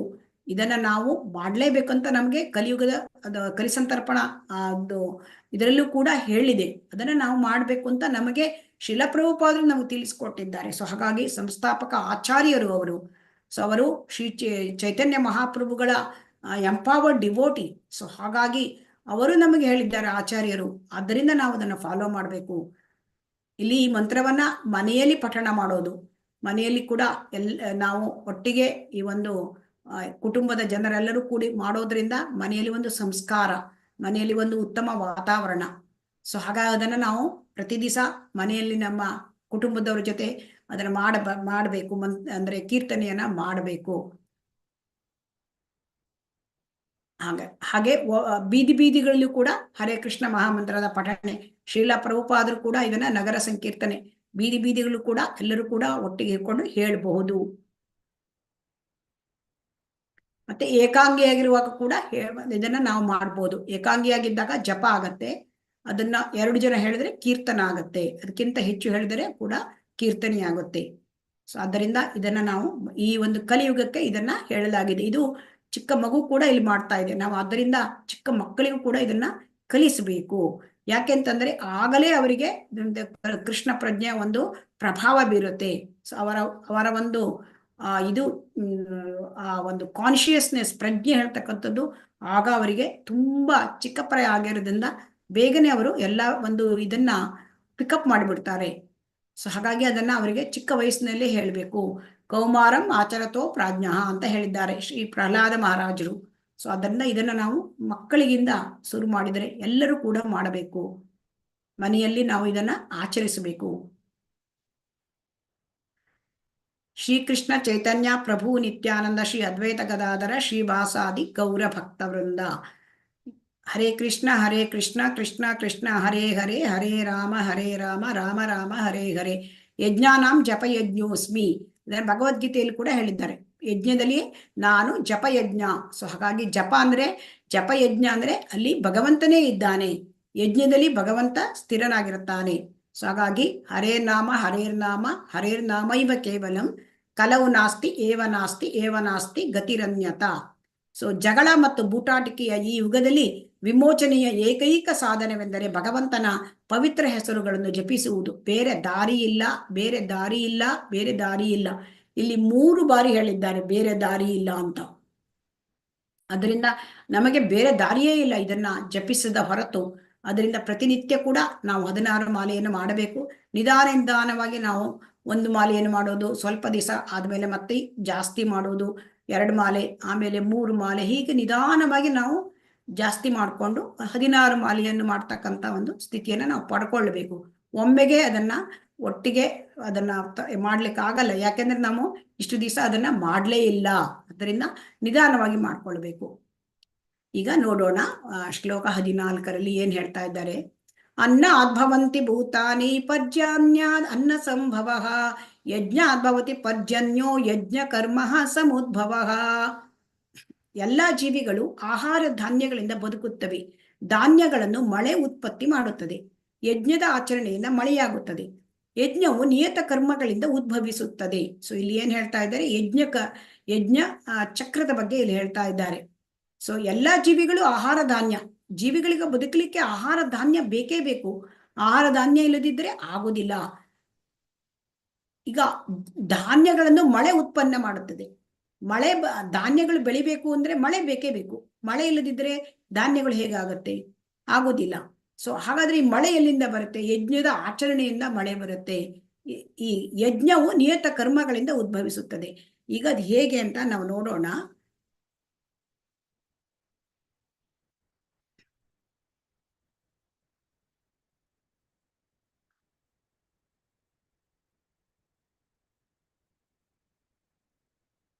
ಇದು ಯಜ್ಞ ಚಕ್ರ. ಅಂದ್ರೆ ಇಲ್ಲಿ ಏನು ಅಂತಂದ್ರೆ, ಈ ಒಂದು ಈ ವೇದಗಳನ್ನ ಭಗವಂತ ಕೊಟ್ಟಿದ್ದಾನೆ. ಭಗವಂತ ಯಾರಿಗೆ? ಬ್ರಹ್ಮನಿಗೆ ಕೊಟ್ಟಿದ್ದಾನೆ. ಬ್ರಹ್ಮನಿಗೆ ಭಗವಂತ ನೇರವಾಗಿ ವೇದಗಳನ್ನ ಬೋಧಿಸಿದ್ದಾನೆ. ಸೊ ಆ ವೇದಗಳು ನಮಗೆ ನಿಯತ ಕರ್ತವ್ಯಗಳನ್ನು ತಿಳಿಸುತ್ತವೆ. ಯಾರು ಏನು ಕೆಲಸ ಮಾಡಬೇಕು ಅದನ್ನ ತಿಳಿಸುತ್ತೆ. ಸೊ ನಮ್ಮ ನಿಯತ ಕರ್ತವ್ಯ, ನಮ್ಮ ಗುಣಗಳಿಗೆ ಅನುಸಾರವಾಗಿ ನಾವು ನಿಯತ ಕರ್ತವ್ಯಗಳನ್ನ ಮಾಡಬೇಕು. ಮಾಡದೇ ಇರ್ಲಿಕ್ಕೆ ಸಾಧ್ಯವೇ ಇಲ್ಲ ಅಂತ ನಾವು ನೋಡಿದ್ದೇವೆ. ಈಗ ಭಗವಂತನೇ ಹೇಳಿದ್ದಾನೆ, ನಿಗದಿತ ಕರ್ತವ್ಯಗಳನ್ನು ನೀನು ಮಾಡಲೇಬೇಕು. ಸೊ ಆ ಕರ್ತವ್ಯಗಳಲ್ಲಿ ಹೇಗೆ ಮಾಡಬೇಕು ಅಂತ ಹೇಳಿದಾಗ, ಯಜ್ಞದಿಂದ ಮಾಡು. ಯಜ್ಞ ಅಂದ್ರೆ ಭಗವಂತನ ಪ್ರೀತಿಗಾಗಿ ಮಾಡ್ತಕ್ಕಂಥ, ವಿಷ್ಣುವಿನ ಸಂತೃಪ್ತಿಗಾಗಿ ಮಾಡ್ತಕ್ಕಂಥ ಕೆಲಸ. ಸೊ ವಿಷ್ಣುವಿಗೆ ತ್ಯಾಗ ಮಾಡಿ ಮಾಡ್ತಕ್ಕಂತಹ ಕೆಲಸ ಅದು. ಸೊ ಆ ಯಜ್ಞವನ್ನ ಮಾಡಬೇಕು. ಇಲ್ಲಿ ನಾವು ಏನ್ ಮಾಡ್ತಾ ಇದ್ದೇವೆ? ನಿಗದಿತ ಕರ್ತವ್ಯ ಅಂತ. ಇಲ್ಲಿ ನಾವು ಯಜ್ಞ ಮಾಡ್ತಾ ಇಲ್ಲ. ಕಲಿಯುಗದಲ್ಲಿ ಯಜ್ಞ ಏನು? ಸಂಕೀರ್ತನ ಯಜ್ಞ. ಅದನ್ನ ನಾವಿಲ್ಲಿ ಮಾಡ್ತಾ ಇಲ್ಲ. ಆದ್ರೆ ಮಳೆ ಬರಬೇಕು. ಮಳೆ ಹೇಗೆ ಬರುತ್ತೆ? ಯಜ್ಞದಿಂದ ಮಳೆ ಬರುತ್ತೆ. ಆದ್ರೆ ಯಜ್ಞದಿಂದ ಮಳೆ ಹೇಗೆ ಬರುತ್ತೆ? ನಾವು ಯಜ್ಞವನ್ನು ಮಾಡಿದಾಗ, ಸಂಕೀರ್ತನ ಯಜ್ಞವನ್ನು ಮಾಡಿದಾಗ ಅದೇನಾಗುತ್ತೆ? ಭಗವಂತನ ತುಂಬಾ ಪ್ರೀತಿ ಆಗತ್ತೆ, ಭಗವಂತನಿಗೆ ಸಂತೃಪ್ತಿ ಆಗತ್ತೆ. ಪ್ರೀತಿ ಆದಾಗ, ಭಗವಂತನಿಗೆ ತುಷ್ಟಿ ಆದಾಗ, ಅಂದ್ರೆ ಯಜ್ಞ ಅಂದ್ರೆ ನಾವು ಹರಿ ನಾಮ ಯಜ್ಞವನ್ನು, ಹರೇ ಕೃಷ್ಣ ಮಹಾಮಂತ್ರ ಸಂಕೀರ್ತನ ಯಜ್ಞವನ್ನು ಮಾಡಿದಾಗ ಭಗವಂತನಿಗೆ ತೃಪ್ತಿ ಆದಾಗ, ಸಂತೋಷ ಪಟ್ಟಾಗ, ಭಗವಂತನ ಇಂದ್ರಿಯಗಳಿಗೆ ತೃಪ್ತಿ ಆದಾಗ ಭಗವಂತ ಏನ್ ಮಾಡ್ತಾನೆ? ದೇವತೆಗಳು ತೃಪ್ತಿ ಆಗ್ತವೆ. ಯಸ್ಮಿನ್ ತುಷ್ಟೇ ಜಗತ್ತುಷ್ಟೇ. ಅದು ಗಿಡದ ಬುಡಕ್ಕೆ ನೀರು ಹಾಕಿದರೆ ಕಾಂಡ, ಎಲೆ ಇವೆಲ್ಲಕ್ಕೂ ಕೂಡ ಅದು ಆ ನೀರು ಹೋಗುತ್ತೆ. ಅದೇ ತರಹ ಕೃಷ್ಣನಿಗೆ ನಾವು ಯಜ್ಞವನ್ನು ಮಾಡಿದಾಗ ಅದರದ ಒಂದು ಶೇಷ ದೇವತೆಗಳಿಗೆ ಹೋಗುತ್ತೆ. ಆ ದೇವತೆಗಳು ಅವಾಗ ಸಂತೋಷದಿಂದ ಮಳೆಯನ್ನು ಸುರಿಸ್ತಾರೆ. ಯಾಕಂದ್ರೆ ಮಳೆ ಸುರಿಸುವುದು ಮತ್ತೆ ಬಿಸಿಲು, ಮಳೆ, ನೀರು ಇದೆಲ್ಲ ದೇವತೆಗಳಿಂದ ಬರುತ್ತೆ. ಆ ದೇವತೆಗಳಿಗೆ ಖುಷಿ ಮಾಡ್ಬೇಕು ಅಂತಂದ್ರೆ ನಾವು ಕೃಷ್ಣನಿಗೆ ತೃಪ್ತಿಪಡಿಸ್ಬೇಕು. ಸೊ ಹಾಗಾಗಿ ಇದು ಮಳೆ, ಯಜ್ಞದಿಂದ ಮಳೆ ಬರುತ್ತೆ. ಮಳೆಯಿಂದ ಧಾನ್ಯಗಳು ಬೆಳೆಯುತ್ತೆ. ಸೊ ಕೆಲವರು ಮಾಂಸ ತಿಂತಾರೆ, ನಮಗೆ ಧಾನ್ಯ ಬೇಡ, ನಾವು ಪ್ರಾಣಿಗಳಿಂದ ತಿನ್ಕೊಂಡಿರ್ತೇವೆ. ಪ್ರಾಣಿಗಳು ಬದುಕಬೇಕಾದ್ರೆ ಅವರು ಕೂಡ ಏನಾಗುತ್ತೆ? ಅವರು ಕೂಡ ಒಂದು ಸಸ್ಯಗಳನ್ನು ತಿಂದೇ ಬದುಕ್ತವೆ. ಸೊ ಹಾಗಾಗಿ ಈ ಚಕ್ರದಲ್ಲಿ ಅದು ಇಲ್ಲದೇ ಇದ್ರೆ ಸಾಧ್ಯವೇ ಇಲ್ಲ. ಸೊ ಹಾಗಾಗಿ ಇಲ್ಲಿ ಧಾನ್ಯವನ್ನ ಬೆಳಿಲೇಬೇಕು, ಮತ್ತೆ ಇದು ಚಕ್ರ ಇರಲೇಬೇಕು. ಮತ್ತೆ ಇದರಿಂದ ಬಂದಿರತಕ್ಕಂಥ, ಧಾನ್ಯದಿಂದ ಬಂದಿರತಕ್ಕಂಥ ಜೀವಂತ ಘಟಕಗಳು ಎಲ್ಲ, ಅದನ್ನ ನಾವು ಭಗವಂತನ ಇದಕ್ಕೆ ಪ್ರಸಾದವನ್ನು ಮಾಡಬೇಕು. ಸೊ ಇಂದ್ರಿಯ ತೃಪ್ತಿಗೆ ಇಲ್ಲಿ ಏನಾಗ್ತಾ ಇದೆ? ನಾವು ಏನ್ ಮಾಡ್ತಾ ಇಲ್ಲ. ಈಗ ನಾವು ಇಲ್ಲಿ ಯಜ್ಞವನ್ನು ಮಾಡ್ತಾ ಇಲ್ಲ, ನಾವು ಇಲ್ಲಿ ಪ್ರಸಾದವನ್ನು ಮಾಡ್ತಾ ಇಲ್ಲ. ನಾವು ಏನ್ ಮಾಡ್ತಾ ಇದ್ದೇವೆ? ನಾವು ಯಜ್ಞವನ್ನು ಮಾಡ್ತಾ ಇಲ್ಲ. ಮಳೆ ಹೇಗೋ ಬರುತ್ತೆ. ಯಾಕೆ ಬರುತ್ತೆ? ಇಲ್ಲಿ ನಮ್ಮ ಪ್ರಪಂಚದಲ್ಲಿ ಕೆಲವು ಜನ ಮಾತ್ರ ಭಗವಂತನಿಗಾಗಿ ಈ ಹರಿನಾಮ ಯಜ್ಞ ಸಂಕೀರ್ತನ ಮಾಡೋರಿದ್ದಾರೆ. ಅವರ ಸಲುವಾಗಿ ಭಗವಂತ ಕೊಡ್ತಾನಂತೆ ಮಳೆ ಬೆಳೆನ. ಸೊ ಹಾಗಾಗಿ ಅದಾಗತ್ತೆ. ನಾವು ಇಲ್ಲಿ ಭಗವಂತನಿಗೆ ಆಹಾರವನ್ನ ಭಕ್ಷ್ಯಭೋಜ್ಯಗಳನ್ನ ಮಾಡಿ ಭಗವಂತನಿಗೆ ಅದನ್ನ ಅರ್ಪಿಸಬೇಕು ಮತ್ತು ಅದರ ಪ್ರಸಾದವನ್ನು ನಾವು ಸ್ವೀಕರಿಸಬೇಕು. ಇದು ಯಜ್ಞ ಚಕ್ರ. ಆದರೆ ನಾವು ಯಜ್ಞ ಚಕ್ರವನ್ನ ಪೂರ್ತಿ ಮಾಡ್ತಾ ಇಲ್ಲ. ಅದರಿಂದ ನಾವು ಇದನ್ನ ಮಾಡಬೇಕು ಅಂತ ಭಗವಂತ ಇಲ್ಲಿ ಹೇಳ್ತಾ ಇದ್ದಾನೆ. ಯಜ್ಞ ಶಿಷ್ಟಾಶಿನಃ ಸಂತೋ ಮುಚ್ಯಂತೆ ಸರ್ವ ಕಿಲ್ಬಿಷೈಃ ಭುಂಜತೆ ತು ಅಘಂ ಪಾಪಂ ಹೇ ಪಚಂತಿ ಆತ್ಮ ಕಾರಣಾತ್. ಹಾಗಾದ್ರೆ ನಾವು ಆಹಾರವನ್ನ ಹೇಗೆ ಸೇವಿಸಬೇಕು ಅಂತ ಭಗವಂತ ನಮ್ಗೆ ಹೇಳ್ತಾ ಇದ್ದಾನೆ ಭಗವದ್ಗೀತೆಯಲ್ಲಿ. ಯಜ್ಞ ಶಿಷ್ಟಾಶಿನಃ ಸಂತೋ ಮುಚ್ಯಂತೆ ಸರ್ವ ಕಿಲ್ಬಿಷೈಹಿ. ಯಾರು ಯಜ್ಞದ ಪ್ರಸಾದವನ್ನ ಭಾಗವನ್ನ ಶೇಷ ಭಾಗವನ್ನು ತಿಂತಾರೆ ಅವರು ಎಲ್ಲ ಒಂದು ಕಲ್ಮಶಗಳಿಂದ ಅವರು ಮುಕ್ತರಾಗ್ತಾರೆ. ಅಂದ್ರೆ ನಾವು ಪ್ರಸಾದ ಸೇವನೆ ಮಾಡೋದ್ರಿಂದ ನಾವು ಪರಿಶುದ್ಧರಾಗ್ತೇವೆ. ನಮಗೆ ಏನಾಗುತ್ತೆ, ನಮ್ಮ ಇಂದ್ರಿಯಗಳು, ನಮ್ಮ ಒಂದು ನಮ್ಮ ದೇಹ ಆಧ್ಯಾತ್ಮೀಕೃತವಾಗುತ್ತೆ. ಯಾಕೆಂತಂದ್ರೆ ಅದು ಎಲ್ಲ ಕಿಲ್ಬಿಷ ಅಂದ್ರೆ ಎಲ್ಲ ಕಲ್ಮಶಗಳನ್ನ ದೂರ ಮಾಡುತ್ತೆ. ಈಗ ನಮಗೆ ಹೇಗೆ ನಾವು ಒಂದು ರೋಗ ಬರದಿದ್ದ ಹಾಗೆ ನಾವು ಒಂದು ಚುಚ್ಚುಮದ್ದನ್ನು ಹಾಕೊಂಡ್ಬಿಡ್ತೇವೆ, ಹಾಗೆ ಇಲ್ಲಿ ಐಹಿಕದ ಸೋಂಕು ಬರದಿದ್ದ ಹಾಗೆ ನಾವು ಪ್ರಸಾದವನ್ನ ಸೇವನೆ ಮಾಡಬೇಕು.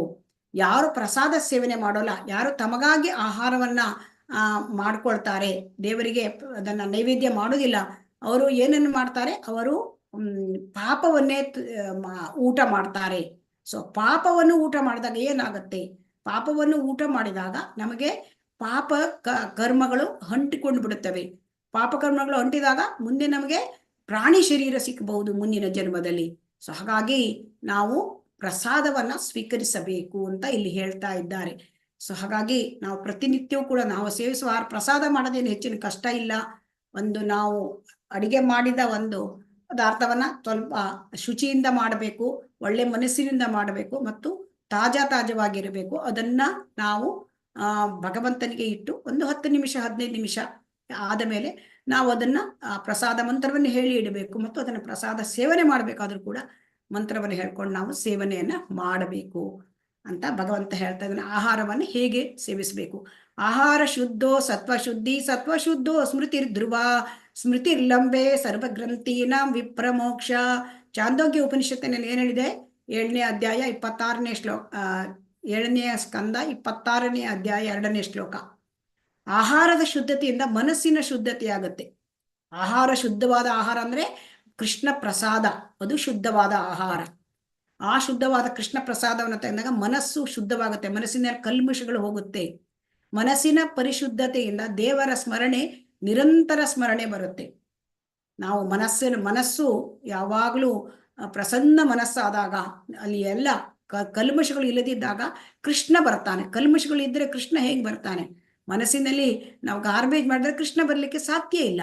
ಮನಸ್ಸನ್ನು ನಾವು ಶುದ್ಧವಾಗಿಟ್ಕೊಂಡಾಗ ಕೃಷ್ಣ ಬರ್ತಾನೆ.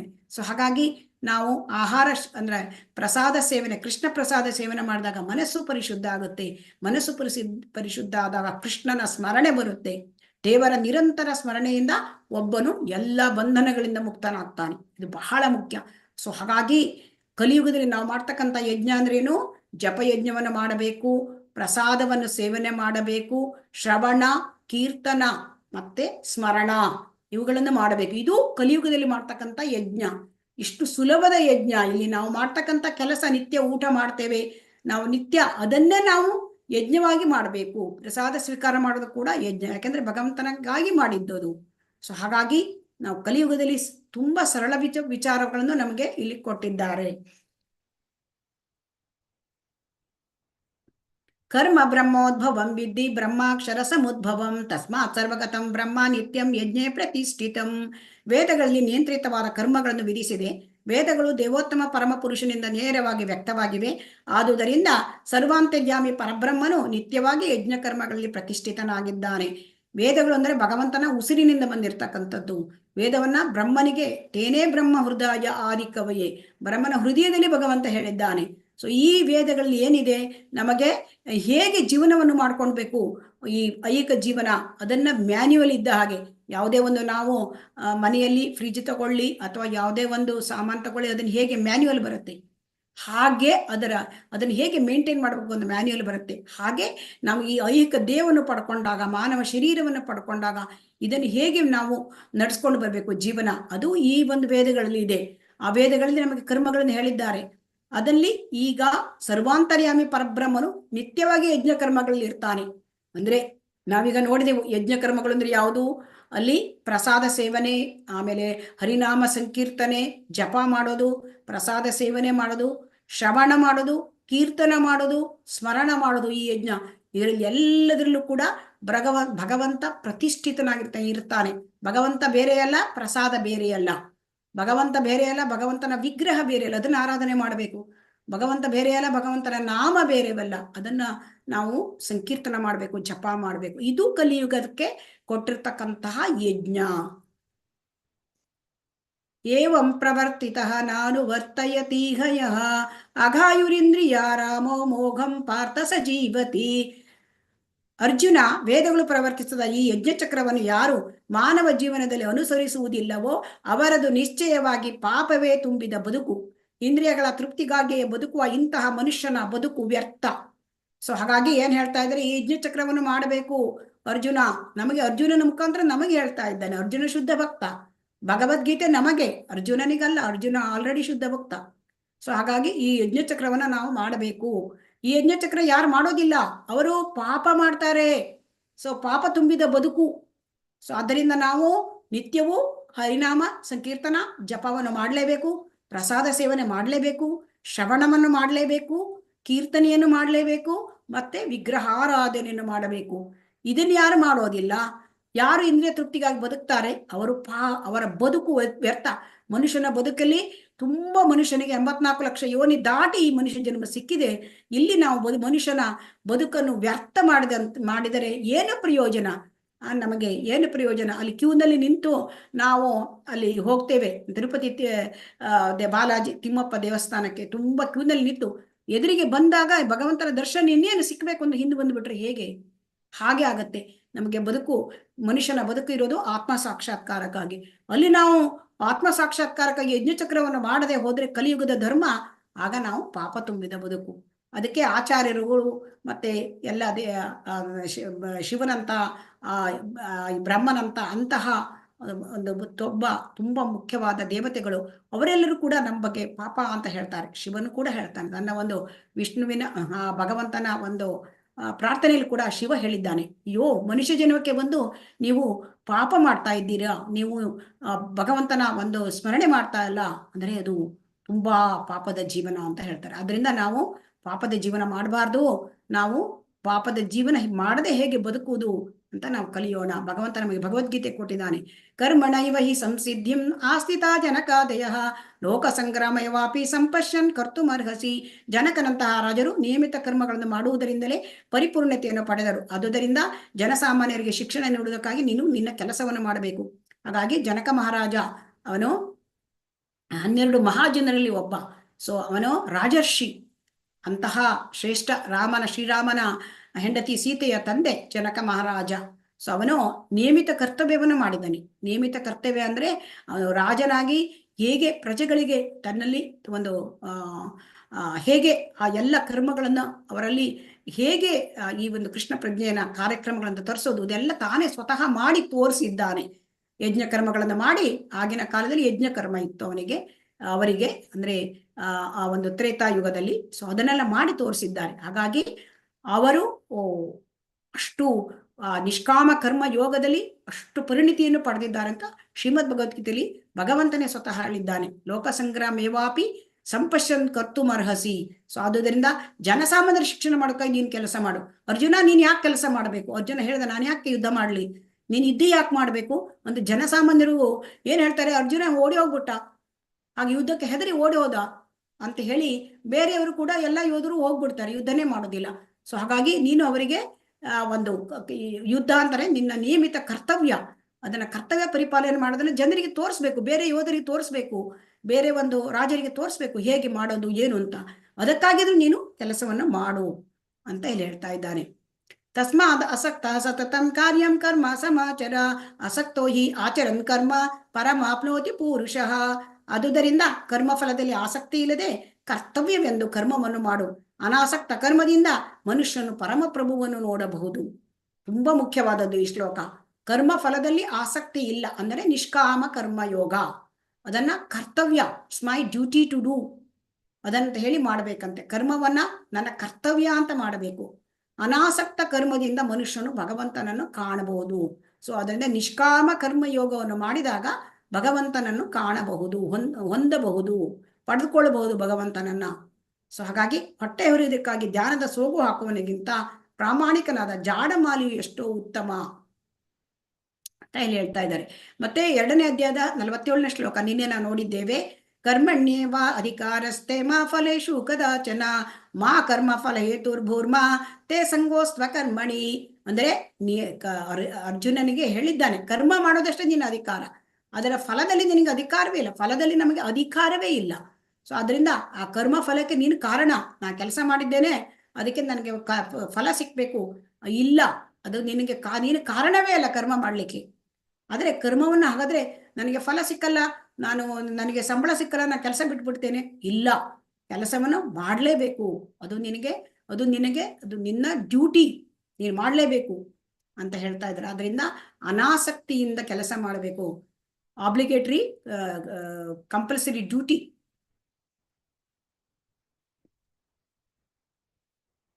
ಇಲ್ಲಿ ನೋಡಿ ಹರೇ ಕೃಷ್ಣ, ಇಲ್ಲಿ ನಾವು ಇನ್ನೊಬ್ಬರಿಗೆ ಹೇಗೆ ಆದರ್ಶಪ್ರಾಯರಾಗಿರ್ಬೇಕು ಅಂತಂದ್ರೆ, ದಯವಿಟ್ಟು ಧೂಮ್ರಪಾನ ಮಾಡಬೇಡಿ ಅಂತ ಈ ನಾಯಕ ತನ್ನ ಫಾಲೋಯರ್ಸಿಗೆ ಹೇಳ್ತಾನೆ. ಆದ್ರೆ ಅವ್ರು ಕೇಳ್ತಾರ, ನೀನು ಮಾಡ್ತಾ ಇದ್ದೀಯಾ ಈ ಧೂಮ್ರಪಾನ, ನನಗೆ ಹೇಳ್ತಿದ್ಯಾ?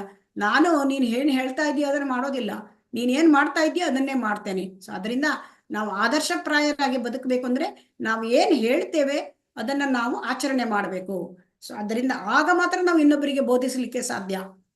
ಸೊ ಸುಮ್ಮನೆ ನಾವು ಮಾಡುವುದಿಲ್ಲ, ಅದನ್ನು ಹೇಳ್ತೇವೆ ಅಂತಂದ್ರೆ ಆಗಲ್ಲ.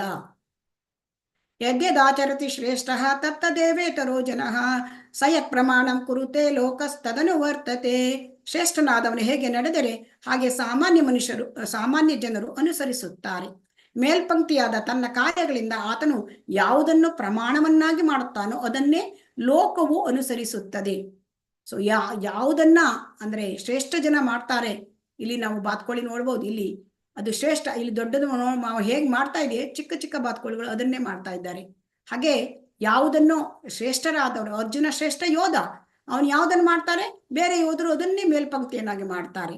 ಸೊ ಹಾಗೆ ಇಲ್ಲಿ ಶ್ರೀಕೃಷ್ಣ ಕೂಡ ಅದನ್ನೇ ಮಾಡಿ ತೋರಿಸ್ತಾ ಇದ್ದಾನೆ. ಶ್ರೀಕೃಷ್ಣ ಅಂದ್ರೆ ತಂದೆಯ ಸೇವೆ ಮಾಡಬೇಕು ಅಂತ ಹೇಳಿ ಅದನ್ನ ಮಾಡಿ ತೋರಿಸ್ತಾ ಇದ್ದಾನೆ. ಇಲ್ಲಿ ತಲೆ ಮೇಲೆ ತಂದೆಯ ಪಾದುಕೆಗಳನ್ನ ಇಟ್ಕೊಂಡು ಬರ್ತಾನೆ. ಸೊ ಇದರಲ್ಲಿ ನಾವೇನ್ ತಿಳ್ಕೊಳ್ಬೇಕು ಅಂತಂದ್ರೆ, ಶ್ರೇಷ್ಠರಾದವರು, ಕೃಷ್ಣ ಶ್ರೇಷ್ಠನಾದವರು, ಅವನೇನ್ ಮಾಡ್ತಾನೆ ಅದನ್ನ ಲೋಕ ಪಾಲನೆ ಮಾಡುತ್ತೆ. ಹಾಗೆ ಗುರು ಶ್ರೇಷ್ಠನಾದವನು, ತಂದೆ ತಾಯಿ ಶ್ರೇಷ್ಠನಾದವರು ಮನೆಯಲ್ಲಿ ಅವರು ಮಾಡಿದ್ದನ್ನ ಮಾಡ್ತಾರೆ. ಆದ್ದರಿಂದ ನಾವು ಏನನ್ನ ಆಚರಣೆ ಮಾಡ್ತೇವೆ, ಮಕ್ಕಳು ಅದನ್ನೇ ಆಚರಣೆ ಮಾಡ್ತಾರೆ. ಆದ್ದರಿಂದ ನಾವು ಕೃಷ್ಣ ಪ್ರಜ್ಞೆನ ಆಚರಿಸಿದರೆ ಮಕ್ಕಳು ಅದನ್ನೇ ಆಚರಿಸ್ತಾರೆ. ನಾವೇ ಆಚರಿಸ್ತೇವೆ ಮಕ್ಕಳು ಹೇಗೆ ಮಾಡ್ತಾರೆ? ನಾವು ಜಪವನ್ನು ಮಾಡಿದರೆ ಮಕ್ಕಳು ಮಾಡ್ತಾರೆ, ನಾವು ಪ್ರಸಾದವನ್ನು ತಿಂದರೆ ಮಕ್ಕಳಿಗೂ ಪ್ರಸಾದ ಸಿಕ್ಕುತ್ತೆ. ಸೊ ಹಾಗಾಗಿ ಅದು ನಮ್ಮ ಮೇಲೆ ಇದೆ. ಯದ್ಯದಾಚರತಿ ಶ್ರೇಷ್ಠ ತತ್ತದೇವೋ ಇತರ ಜನಾ ಪ್ರಕೃತಿ ಕ್ರಿಯಮಾಣಾನಿ ಗುಣೈ ಕರ್ಮಾಣಿ ಸರ್ವಶಃ ಅಹಂಕಾರ ವಿಮೂಢಾತ್ಮ ಕರ್ತ ಅಹಮಿತಿ ಮನ್ಯತೆ. ಕಾರ್ಯಗಳನ್ನು ವಾಸ್ತವವಾಗಿ ಪ್ರಕೃತಿಯ ತ್ರಿಗುಣಗಳೇ ಮಾಡುತ್ತವೆ, ಆದರೆ ಅಹಂಕಾರದಿಂದ ಮೂಢನಾದವನು ತಾನೇ ಕಾರ್ಯಗಳನ್ನು ಮಾಡುತ್ತೇನೆ ಎಂದು ಭಾವಿಸುತ್ತಾನೆ. ಇಲ್ಲಿ ಏನು ಅಂತಂದ್ರೆ, ಇಲ್ಲಿ ನಾವು ಅಂದ್ರೆ ಬದ್ಧಾತ್ಮಗಳು, ನಾವು 3 ಗುಣಗಳಲ್ಲಿ ಇದ್ದೇವೆ, ಸತ್ವಗುಣ, ರಜೋಗುಣ, ತಮೋಗುಣ. ಈ ಗುಣಗಳೇ ಕೆಲಸ ಮಾಡ್ಕೊಂಡು ಹೋಗ್ತವೆ ನಮಗೆ. ಆದ್ರೆ ಆತ್ಮನ ಕೆಲಸ ಏನು, ಬದ್ಧಾತ್ಮನ ಕೆಲಸ ಏನು, ಜೀವಿ ಕೆಲಸ ಏನು? ಜೀವಿ ನನಗೆ ಇಂಥದ್ದು ಬೇಕು ಅಂತ ಬಯಸೋದು ಜೀವಿ ಕೆಲಸ ಅಷ್ಟೇ. ಅದು ಬಯಸಿದ ಕೂಡಲೇ ಪ್ರಕೃತಿ 3 ಗುಣಗಳ ಮುಖಾಂತರ ಮಾಡಿಸ್ಕೊಂಡು ಹೋಗುತ್ತೆ. ಸತ್ವಗುಣದಲ್ಲಿದ್ದರೂ ಒಳ್ಳೆ ಕೆಲಸ ಮಾಡ್ತಾರೆ, ರಜೋಗುಣದಲ್ಲಿ ಇದ್ದವರು ಇನ್ನೂ ಬೇಕು ಮತ್ತೆ ತುಂಬಾ ಬಯಕೆಯ ಕೆಲಸಗಳನ್ನ ಮಾಡ್ತಾರೆ.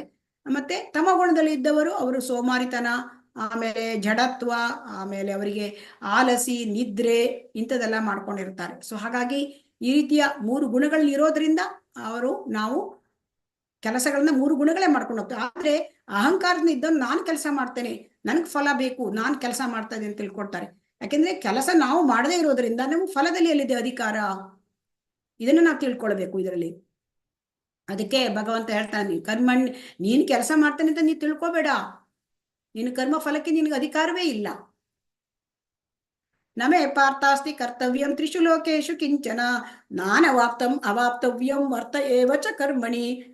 ಪಾರ್ಥನೆ, 3 ಲೋಕಗಳಲ್ಲಿಯೂ ನನಗೆ ನಿಯತವಾದ ಯಾವುದೇ ಕಾರ್ಯವಿಲ್ಲ, ನಾನು ಬಯಸುವ ವಸ್ತು ಯಾವುದೂ ಇಲ್ಲ, ನಾನು ಪಡೆಯಬೇಕಾದದ್ದು ಏನೂ ಇಲ್ಲ, ಆದರೂ ನಾನು ನಿಯಮಿತ ಕರ್ತವ್ಯಗಳಲ್ಲಿ ನಿರತನಾಗಿದ್ದೇನೆ. ಇಲ್ಲಿ ಭಗವಂತ ಏನ್ ಹೇಳ್ತಾನೆ, 3 ಲೋಕಗಳಲ್ಲಿ ನನಗೆ ಯಾವ ಕೆಲಸನೂ ಇಲ್ಲ. ಅವನು ಅಖಿಲಾಂಡ ಕೋಟಿ ಬ್ರಹ್ಮಾಂಡ ನಾಯಕ ಭಗವಾನ್ ಶ್ರೀಕೃಷ್ಣ, ಅವನಿಗೆ ಯಾವ ಕೆಲಸವೂ ಇಲ್ಲ. ಆದರೆ ಭಗವಂತ ಬಯಸುವ ವಸ್ತು ಇಲ್ಲ, ಅವನ ಆತ್ಮಾರಾಮ, ಅವನು ಎಲ್ಲದರ ಒಡೆಯ, ಅವನು ಎಲ್ಲವೂ ಕೂಡ ಅವನದೇ. ಅವನು ಯಾವುದನ್ನು ಕೂಡ ಬಯಸುವುದಿಲ್ಲ, ಯಾಕೆಂದ್ರೆ ಅವನು ತನ್ನ ಆತ್ಮದಲ್ಲಿ ಅವನು ಸಂತೋಷವಾಗಿದ್ದಾನೆ. ಸೊ ಆದರೆ ಅವನು ನಿಯಮಿತ ಕರ್ತವ್ಯ ಮಾಡ್ತಾನೆ. ಯಾಕೆಂದ್ರೆ ಭಗವಂತ ನಿಯಮಿತ ಕರ್ತವ್ಯ ಮಾಡದೆ ಹೋದ್ರೆ ಏನಾಗುತ್ತೆ ಅಂದ್ರೆ, ಭಗವಂತ ಒಂದು ನಿಮಿಷ ಕೂಡ ಕಣ್ಣು ಮುಚ್ಚುವುದಿಲ್ವಂತೆ. ಕಣ್ಣು ಮುಚ್ಚಿದ್ರೆ ಲೋಕಗಳೆಲ್ಲ ನಾಶವಾಗಿ ಹೋಗ್ಬಿಡುತ್ತೆ, ಲೋಕಗಳೆಲ್ಲ ನಾಶವಾಗಿ ಹೋಗುತ್ತೆ.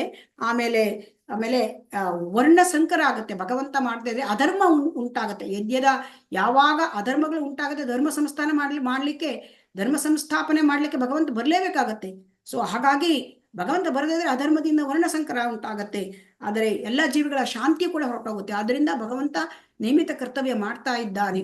ಭಗವಂತನಿಗೆ ಯಾವುದೇ ನಿಯಮಿತ ಕರ್ತವ್ಯ ಇಲ್ಲ, ಆದ್ರೂ ಕೂಡ ಐಹಿಕ ಲೋಕಕ್ಕೆ ಬಂದು ಅವತಾರ ಮಾಡಿ ಇಲ್ಲಿ ಲೋಕದಲ್ಲಿ ಎಲ್ಲದನ್ನು ಕೂಡ ಕಾಪಾಡ್ತಾ ಇದ್ದಾನೆ. ಸೊ ಹಾಗಾಗಿ ಭಗವಂತ ಶ್ರೇಷ್ಠನಾದ ಒಂದು ತರಗತಿಯಲ್ಲಿ ಇದ್ದಾನೆ. ಸೊ ಹಾಗಾಗಿ ನಾವು ಇದರಿಂದ ಭಗವಂತನಿಂದ ನಾವು ಕಲ್ತ್ಕೊಳ್ಬೇಕು. ನಾವು ನಿಯಮಿತ ಕರ್ತವ್ಯವನ್ನ ನಾವು ಮಾಡಲೇಬೇಕು. ಅರ್ಜುನ ಉವಾಚ ಅತಕೇನ ಪ್ರಯಕ್ತೋಯಂ ಪಾಪಂ ಚರತಿ ಪೌರುಷಃ ಅನಿಚ್ಛಿನ್ನಪಿ ವಾರ್ಷ್ಣೇಯ ಬಲಾದಿವ ನಿಯೋಜಿತಃ. ಅರ್ಜುನನು ಹೇಳುತ್ತಾನೆ, ವೃಷ್ಣಿಯ ಸಂತತಿಯನಾದ ಕೃಷ್ಣನೇ, ಮನುಷ್ಯನು ಇಷ್ಟವಿಲ್ಲದಿದ್ದರೂ ಬಲಾತ್ಕಾರದಿಂದ ಪಾಪ ಕಾರ್ಯಗಳನ್ನು ಮಾಡಲು ಯಾವುದರಿಂದ ಪ್ರಚೋದಿತನಾಗ್ತಾನೆ? ಇಲ್ಲಿ ತುಂಬಾ ಒಳ್ಳೆಯ ಪ್ರಶ್ನೆಯಲ್ಲಿ ಕೇಳ್ತಾ ಇದ್ದಾನೆ. ಕೆಲವರಿಗೆ ಇಷ್ಟ ಇಲ್ಲ, ಆದ್ರೂ ಪಾಪ ಕಾರ್ಯ ಮಾಡಿಬಿಡ್ತಾರೆ ಬಲಾತ್ಕಾರದಿಂದ. ಯಾಕೆ ಮಾಡ್ತಾ ಇದ್ದಾನೆ, ಏನ್ ಕಾರಣ ಅಂತ ಕೇಳ್ತಾ ಇದ್ದಾನೆ. ಅಂದ್ರೆ ಈ ಒಂದು ಪಾಪ ಕಾರ್ಯಗಳಿಗೆ ಪ್ರಚೋದನೆ ಕೊಡ್ತಕ್ಕಂಥದ್ದು ಏನು ಅಂತ ಇಲ್ಲಿ ಹೇಳ್ತಾ ಇದ್ದಾನೆ. ನಾವಿಲ್ಲಿ ನೋಡ್ಬೋದು, ತುಂಬಾ ಚೆನ್ನಾಗಿದೆ ಈ ಶ್ಲೋಕ. ಹರೇ ಕೃಷ್ಣ. ಇದನ್ನ ಆಮೇಲೆ ಬರೋಣ. ಇದಕ್ಕೆ ಏನು ಅಂತಂದ್ರೆ, ಇದು ಕಾಮದಿಂದ ಇಲ್ಲಿ ಬರ್ತಕ್ಕಂಥದ್ದು ಗ್ರೀಡ್ ಅಂದ್ರೆ ಲೋಭ, ಆಮೇಲೆ ಇಲ್ಲಿ ಮೋಹ, ಅಟ್ಯಾಚ್ಮೆಂಟ್ಸು, ಇಗ್ನೋರೆನ್ಸ್, ಕೋಪ, ಆಮೇಲೆ ಅಜ್ಞಾನ, ಮತ್ತೆ ಹೊಟ್ಟೆ ಕಿಚ್ಚು, ಅಸೂಯೆ, ಇದೆಲ್ಲ ಕಾರಣ ಆಗತ್ತೆ. ಸೊ ಹಾಗಾಗಿ ಇಲ್ಲಿ ಅರ್ಜುನ ಹೇಳ್ತಾನೆ, ವೃಷ್ಣಿಯ ಸಂತತಿಯಾದ ಕೃಷ್ಣನೇ, ಮನುಷ್ಯನು ಇಷ್ಟವಿಲ್ಲದಿದ್ದರೂ ಬಲ ಆಗ್ತಾನೆ. ಯಾಕೆ ಹೀಗೆ ಫೋರ್ಸ್ ಇಂದ ಮಾಡ್ತಾನೆ? ಇಲ್ಲಿ ನೋಡಿ, ಫೋರ್ಸ್ ಇಂದ ಇಲ್ಲಿ ಪೆಟ್ರೋಲ್ ಬರ್ತಾ ಇದೆ. ಹೇಗೆ ಕೆಲಸ, ಪಾಪ ಕಾರ್ಯಗಳು ಹೇಗೆ ಬರ್ತದೆ? ಕಾಮ ಏಷ ಕ್ರೋಧ ಏಷ ರಜೋ ಗುಣ ಸಮುದ್ಭವ ಮಹಾಶನೋ ಮಹಾಪಾಪ್ಮ ವಿದ್ಯೇನಂ ಇಹ ವೈರಿಣಂ. ದೇವೋತ್ತಮ ಪರಮ ಪುರುಷನು ಹೇಳಿದನು, ಅರ್ಜುನ ರಜೋಗುಣದ ಸಂಪರ್ಕದಿಂದ ಹುಟ್ಟಿ ಅನಂತರ ಕ್ರೋಧವಾಗಿ ಮಾರ್ಪಡುವ ಕಾಮವೇ ಇದಕ್ಕೆ ಕಾರಣವಾಗುತ್ತದೆ. ಇದು ಎಲ್ಲವನ್ನೂ ನುಂಗಿ ಹಾಕುವ ಈ ಜಗತ್ತಿನ ಪಾಪಪೂರಿತ ಶತ್ರು. ಅಂದ್ರೆ ಇದಕ್ಕೆ ಕಾರಣ ಹೇಳ್ತಾ ಇದ್ದಾನೆ, ಕಾಮ ಬರ್ತದೆ, ಕಾಮದಿಂದ ಇದೆಲ್ಲ ಉತ್ಪತ್ತಿ ಆಗ್ತದೆ, ಈ ಎಲ್ಲ ಪಾಪ ಕಾರ್ಯಗಳು. ಹಾಗಾದ್ರೆ ಕಾಮ ಹೇಗೆ ಬರ್ತದೆ? ರಜೋಗುಣದಿಂದ ಉಂಟಾಗುತ್ತದೆ. ಅಂದ್ರೆ ಯಾವಾಗ ಜೀವಾತ್ಮ ಆ ಒಂದು ಭಗವಂತನ ಲೋಕದಿಂದ ಇಲ್ಲಿ ಐಹಿಕ ಲೋಕಕ್ಕೆ ಬಂದಾಗ ಗುಣಗಳ ಸಂಪರ್ಕ ಆಗತ್ತೆ. ರಜೋಗುಣ ಸಂಪರ್ಕ ಆದಾಗ ಭಗವಂತನ ಲೋಕದಲ್ಲಿ ಪ್ರೇಮದಿಂದ ಇತ್ತು ಜೀವಾತ್ಮ ಕೃಷ್ಣನ ಜೊತೆಗೆ. ಆದ್ರೆ ಇಲ್ಲಿ ಬಂದಾಗ ಆ ಮಾಯಾ ಪ್ರಪಂಚದಲ್ಲಿ ಬಂದಾಗ ಅದು ಪ್ರೇಮ ಕಾಮವಾಗಿ ಬಿಡುತ್ತೆ. ಇದು ಎಲ್ಲವನ್ನೂ ನುಂಗಿ ಹಾಕುವ ಈ ಜಗತ್ತಿನ ಪಾಪಪೂರಿತ ಶತ್ರು. ಸೊ ಹಾಗಾಗಿ ಕಾಮದ ಬಗ್ಗೆ ಇಲ್ಲಿ ಹೇಳ್ತಾ ಇದ್ದಾನೆ. ಧೂಮೇ ನಾವ್ರಿಯತೆ ವರ್ಣಿರ್ ಯಥಾದರ್ಶೋ ಮಲೇನ ಚ ಯಥೋರ್ಬೇನ್ ಆವೃತೋ ಗರ್ಭಃ ತಥಾ ತೇನೇದಮಾವೃತಂ. ಈ ಕಾಮ ಹೇಳ್ತಕ್ಕಂಥದ್ದು ಅದು ಮುಚ್ಚಿಬಿಡುತ್ತದೆ. ಯಾವುದನ್ನ? ಅದು ಕಾಮ ಹೇಳ್ತಕ್ಕಂಥದ್ದು ಆತ್ಮವನ್ನ ಮುಚ್ಚಿಬಿಡುತ್ತದೆ, ಜ್ಞಾನವನ್ನ ಮುಚ್ಚಿಬಿಡುತ್ತದೆ. ಹೇಗೆ? ಜ್ಞಾನವನ್ನ ಆವರಿಸ್ತದೆ. ಇಲ್ಲಿ ನೋಡಿ, ಹೊಗೆ ಕಾಣ್ತಾ ಇದೆ, ಒಳಗೆ ಬೆಂಕಿ ಇದೆ. ಸೊ ಹೊಗೆ, ಇದು ಬೆಂಕಿ, ಇದನ್ನು ಊದಿದ್ರೆ ಈ ಹೊಗೆ ಹೋಗ್ಬಿಡುತ್ತೆ. ಸೊ ಇದು ಮನುಷ್ಯನಲ್ಲಿ ಇರ್ತಕ್ಕಂತಹ ಒಂದು ಕಾಮ ಹೇಗೆ ಇದನ್ನ ಜ್ಞಾನವನ್ನ ಆಕ್ರಮಿಸ್ತದೆ ಅಂತ. ಸೊ ಮನುಷ್ಯನಲ್ಲಿ ಒಂದು ಪ್ರಜ್ಞೆ ಜಾಸ್ತಿ ಇರೋದ್ರಿಂದ ಸೊ ಬಲು ಬೇಗ ನಮಗೆ ಸುಲಭವಾಗಿ ಗುರುವಿನ ಮಾರ್ಗದರ್ಶನದಲ್ಲಿ ಕೃಷ್ಣ ಪ್ರಜ್ಞೆಗೆ ಬರಬಹುದು, ಭಕ್ತಿ ಸೇವೆಗೆ. ಸೊ ಇದನ್ನ ಈ ಹೊಗೆಯನ್ನ ಊದಿದರೆ ಇದು ಚೆನ್ನಾಗಿ ಕಟ್ಟಿಗೆ ಉರ್ಕೊಂಡು ಹೋಗುತ್ತೆ. ಸೊ ಹಾಗಾಗಿ ಗುರುವಿನ ಮಾರ್ಗದರ್ಶನದಲ್ಲಿ ಒಬ್ಬನು ಇದ್ದಾಗ ಅದು ಕೃಷ್ಣ ಪ್ರಜ್ಞೆಯನ್ನು ನಾವು ಸುಲಭವಾಗಿ ಪಡೆಯಬಹುದು. ಇಲ್ಲಿ ಕನ್ನಡಿಯಲ್ಲಿ ಧೂಳಿದ್ರೆ ಪ್ರತಿಬಿಂಬ ಕಾಣುವುದಿಲ್ಲ. ಸೊ ಇದು ಹೇಗೆ ಕೇಳಿದರೆ, ಇದು ಪ್ರಾಣಿಗಳ ಪ್ರಜ್ಞೆ. ಇಲ್ಲಿ ಈ ಕನ್ನಡಿಯ ಧೂಳನ್ನು ತಿಕ್ಕಿ ತೆಗಿಬೇಕಾಗುತ್ತದೆ. ಇದಾದ್ರೆ ಉಬ್ಬಿಸಿ ಹೋಗ್ತದೆ, ಹೊಗೆ ಆದ್ರೆ ಇದನ್ನು ತಿಕ್ಕಿ ತೊಳೆಯಬೇಕಾಗುತ್ತೆ. ಇದಕ್ಕೆ ಸ್ವಲ್ಪ ಹೆಚ್ಚಿನ ಪ್ರಯತ್ನ ಬೇಕು. ಸೊ ಹಾಗಾಗಿ ಇಲ್ಲಿ ಏನಾಗಿದೆ, ಇದಕ್ಕೆ ಚೇತೋ ದರ್ಪಣ ಅಂತ ಹೇಳ್ತಾರೆ. ಸೊ ಇಲ್ಲಿ ಏನಾಗಿದೆ, ಇಲ್ಲಿ ಕಲಿಯುಗದಲ್ಲಿ ಮನುಷ್ಯನ ಪ್ರಜ್ಞೆ ಪ್ರಾಣಿ ಪ್ರಜ್ಞೆ ಆಗಿದೆ. ಸೊ ಹಾಗಾಗಿ ಇಲ್ಲಿ ಹೆಚ್ಚಿನ ಒಂದು ನಮಗೆ ಇದು ಬೇಕಾಗತ್ತೆ, ಅಂದ್ರೆ ಈ ಪ್ರಜ್ಞೆಯನ್ನ ಕೃಷ್ಣ ಪ್ರಜ್ಞೆ ಮಾಡ್ಲಿಕ್ಕೆ. ಹಾಗಾಗಿ ಇಲ್ಲಿ ನಮಗೆ ಹರಿನಾಮ ಸಂಕೀರ್ತನ. ಸೊ ಅದಕ್ಕೆ ಶ್ರೀ ಚೈತನ್ಯ ಮಹಾಪ್ರಭುಗಳು ಹೇಳಿದ್ದಾರೆ, ಚೇತೋ ದರ್ಪಣ ಮಾರ್ಜನಂ. ಸೊ ನಮ್ಮ ಮನಸ್ಸಿನ ಕನ್ನಡಿಗೆ ಇದು ಕಾಮದ ಧೂಳು ಹತ್ತಿದೆ, ಇದನ್ನ ತಿಕ್ಕಿ ತಿಕ್ಕಿ ತೊಳೆಯಬೇಕು ಹರಿನಾಮ ಸಂಕೀರ್ತನೆಯಿಂದ. ಆಮೇಲೆ ಇಲ್ಲಿ ನಾವು ಭ್ರೂಣವನ್ನು ನೋಡ್ತೇವೆ, ಗರ್ಭಕೋಶ. ಗರ್ಭಕೋಶ ಅಂದ್ರೆ ಇದು ಒಳಗೆ ಇರ್ತಕ್ಕಂಥ, ಶರೀರದ ಒಳಗೆ ಇರ್ತಕ್ಕಂಥ ಒಂದು ಇದು ಅಂಗಾಂಗ. ಅದರ ಒಳಗೆ ಮಗು ಇದೆ, ಭ್ರೂಣಸ್ಥ ಶಿಶು. ಆ ಭ್ರೂಣಸ್ಥ ಶಿಶು ನಿಸ್ಸಹಾಯಕ ಪರಿಸ್ಥಿತಿ, ಅದಕ್ಕೆ ಏನು ಮಾಡ್ಲಿಕ್ಕೆ, ಹೊರಗೆ ಬರ್ಲಿಕ್ಕೆ ಆಗಲ್ಲ, ಏನು ಕೈಕಾಲುಗಳು ಆಡಿಸ್ಲಿಕ್ಕೆ ಆಗಲ್ಲ. ಇಂತಹ ನಿಸ್ಸಹಾಯಕ ಪರಿಸ್ಥಿತಿ ಅಂದ್ರೆ ಇಲ್ಲಿ ಪ್ರಜ್ಞೆಯನ್ನು ನಾವು ಗಿಡಮರಗಳಿಗೆ, ಈ ಗಿಡಮರಗಳ ಪ್ರಜ್ಞೆಯನ್ನು ಇದಕ್ಕೆ ಹೋಲಿಸಲಾಗಿದೆ. ಗಿಡಮರಗಳು ಅವು ಅಸಹಾಯಕ ಪರಿಸ್ಥಿತಿ, ಅವಕ್ಕೆ ಪ್ರಜ್ಞೆ ತುಂಬಾ ಕಡಿಮೆ ಇದೆ, ಯಾಕೆಂದ್ರೆ ಕಾಮ ತುಂಬಿ ಹೋಗಿದೆ. ಸೊ ಹಾಗಾಗಿ ಕಾಮ ಹೆಚ್ಚು ಇರ್ತದೆ ಅಲ್ಲಿ, ಗಿಡಮರಗಳ ಪ್ರಜ್ಞೆ ಈ ರೀತಿಯಾಗಿರುತ್ತದೆ, ಅವಕ್ಕೆ ಕೃಷ್ಣ ಪ್ರಜ್ಞೆ ತರುವುದು ತುಂಬಾ ಕಷ್ಟ. ಸೊ ಅದರಿಂದ ಮನುಷ್ಯನ ಜನ್ಮವನ್ನ ನಾವು ಉಪಯೋಗಿಸ್ಕೊಳ್ಬೇಕು ಕೃಷ್ಣ ಪ್ರಜ್ಞೆಗೆ ಬರ್ಲಿಕ್ಕೆ. ಸೊ ಈಗ ನಮಗೆ ಕನ್ನಡಿ ಪ್ರಜ್ಞೆ ಹೋಗಿದೆ, ಯಾಕೆಂದ್ರೆ ಪ್ರಾಣಿ ಪ್ರಜ್ಞೆ ಬಂದೋಗಿದೆ. ನಾವು ಮಾಡ್ತಕ್ಕಂತಹ ಅಂದ್ರೆ ಆಹಾರ ನಿದ್ರೆ ಭಯ ಮೈಥುನ, ಇದನ್ನ ನಾವು ಪ್ರಾಣಿಗಳ ತರ ಮಾಡ್ಕೊಂಡು ಬರ್ತಾ ಇದ್ದೇವೆ. ನಾವು ಮನುಷ್ಯ ಜೀವನದಲ್ಲಿ ಆತ್ಮ ಸಾಕ್ಷಾತ್ಕಾರಕ್ಕೆ ನಾವು ಬರ್ತಾ ಇಲ್ಲ. ಅದಕ್ಕೆ ನಾವು ಚೇತೋದರ್ಪಣ ಹರಿನಾಮ ಸಂಕೀರ್ತನೆಯನ್ನ ನಾವು ಮಾಡಬೇಕು. ಇಲ್ಲಿ ನಮ್ಗೆ ಇಲ್ಲಿ ಯಾವ ತರ ನಮಗೆ ಇಂದ್ರಿಯಗಳು ನಮಗೆ ಯಾವ ತರ ತೊಂದರೆ ಕೊಡ್ತದೆ ಅಂತ ನಾವು ನೋಡ್ಬೇಕು. ಇಲ್ಲಿ ಈ ಇಂದ್ರಿಯಗಳನ್ನ ಇಲ್ಲಿ ಕುದುರೆಗಳಿಗೆ ಹೋಲಿಸಲಾಗಿದೆ. ಮತ್ತೆ ಇಲ್ಲಿ ಮನಸ್ಸಿಗೆ ಇದು ಕಡಿವಾಣ, ಅಂದ್ರೆ ಇದು ಎಲ್ಲ ದಾರ, ಮತ್ತು ಇಲ್ಲಿರ್ತಕ್ಕಂಥದ್ದು ಬುದ್ಧಿ, ಅದು ಡ್ರೈವರ್ ಸೀಟಲ್ಲಿ ಇದೆ, ಮತ್ತು ಇಲ್ಲಿ ಆತ್ಮ. ಸೊ ಇದು ಏನ್ ಮಾಡುತ್ತೆ, ಇವು ಇಂದ್ರಿಯಗಳು ಅವರು ಕಡಿವಾಣವಿಲ್ಲ, ಇಂದ್ರಿಯಗಳ ಮೇಲೆ ಹತೋಟಿ ಇಲ್ಲ. ಸೊ ಹಾಗಾಗಿ ಅದು ಮನಸ್ಸು ಈ ಇಂದ್ರಿಯಗಳು ಹೇಳ್ದಂಗೆ ಕೇಳ್ಬಿಡ್ತದೆ. ಸೊ ಮನಸ್ಸು ಇಂದ್ರಿಯಗಳು ಹೇಳ್ದಂಗೆ ಕೇಳಿದಾಗ ಅವ್ರು ಎದ್ವಾ ಆ ಕಡೆ ಈ ಕಡೆ ಓಡಿಸ್ಕೊಂಡು ಹೋಗ್ಬಿಡ್ತಾರೆ. ಸೊ ಅವಾಗ ಬುದ್ಧಿ ಕೂಡ ಕಂಟ್ರೋಲ್ ಅಲ್ಲಿ ಇರೋದೇ ಇಲ್ಲ. ಸೊ ಬುದ್ಧಿ ಕಂಟ್ರೋಲ್ ಅಲ್ಲಿ ಇರುವಾಗ ದೇಹ ಏನ್ ತಿಳ್ಕೊಳುತ್ತೆ, ಜೀವಾತ್ಮ ಏನ್ ತಿಳ್ಕೊಳ್ತಾನೆ, ನಾನೇ ದೇಹ ಅಂತ ತಿಳ್ಕೊಂಡು ಇಂದ್ರಿಯ ಭೋಗಗಳನ್ನ ಪಡ್ಕೊಳ್ಳಿಕ್ಕೆ ಇಷ್ಟಪಡ್ತಾನೆ. ಸೊ ಇಂದ್ರಿಯಗಳು ಇಂದ್ರಿಯ ವಸ್ತುಗಳಿಗಾಗಿ ಹುಡ್ಕೊಂಡು ಓಡ್ತಾ ಇರ್ತವೆ. ಸೊ ಅವುಗಳನ್ನ ಕಂಟ್ರೋಲ್ ಮಾಡ್ಲಿಕ್ಕೆ ಆಗೋದಿಲ್ಲ. ಸೊ ಹಾಗಾಗಿ ಮನಸ್ಸು ಅವ್ರ ಹಿಂದೆ ಹೋಗ್ತದೆ, ಆ ಬುದ್ಧಿಯು ಕೂಡ ಅದನ್ನೇ ಕೇಳ್ತದೆ. ಆಗ ಆತ್ಮ ಏನಾಗ್ತದೆ, ಆತ್ಮ ವೀಕ್ ಆಗ್ಬಿಡ್ತದೆ. ಸೊ ಹಾಗಾಗಿ ನಿಜವಾದ ಒಂದು ಪರಿಸ್ಥಿತಿ ಹೇಗಿರ್ಬೇಕು ಅಂತಂದ್ರೆ, ಇದು ಬುದ್ಧಿ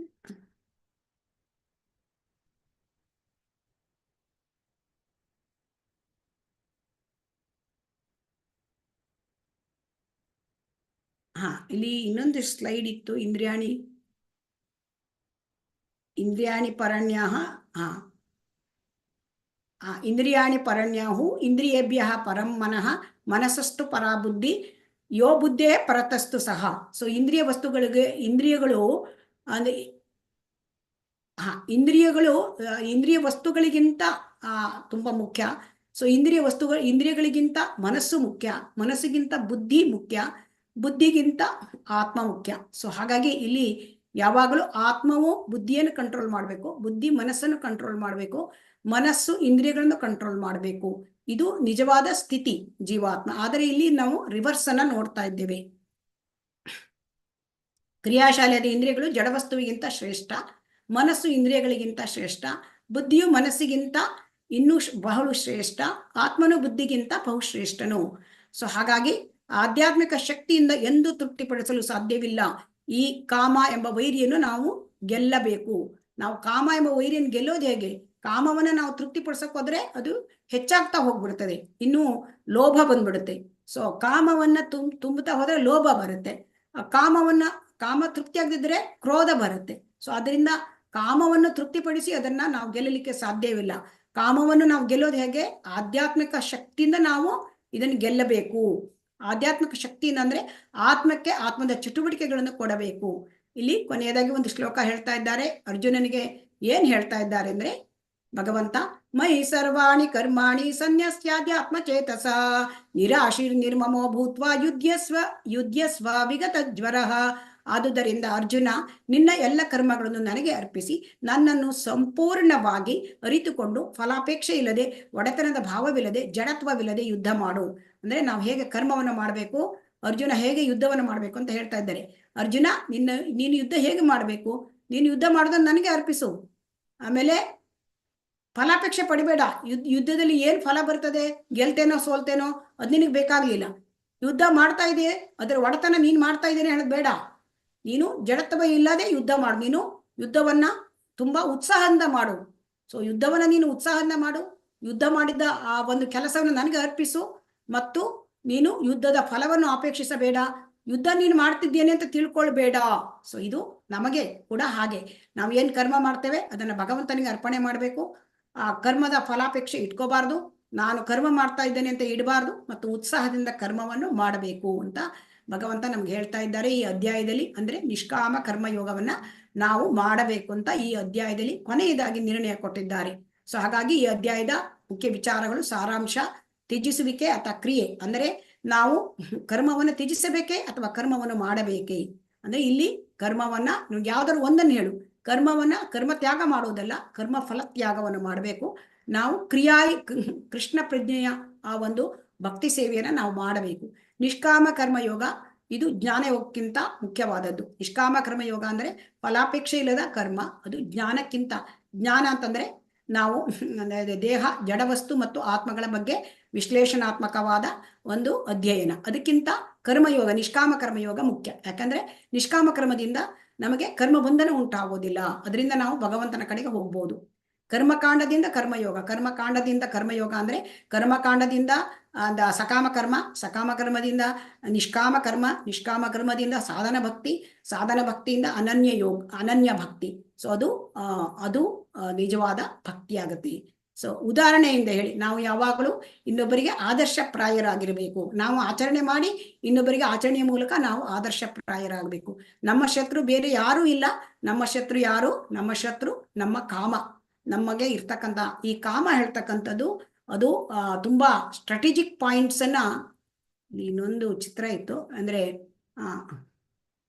ಸ್ಟ್ರಾಟಜಿಕ್ ಪಾಯಿಂಟ್ಸ್ ಅನ್ನ ಅದು ಇದು ಮಾಡಿದೆ. ಹರೇ ಕೃಷ್ಣ, 2 ಸ್ಲೈಡ್ ಮಿಸ್ ಆಗಿದೆ, ಹೇಳ್ತಾ ಇದ್ದೇನೆ.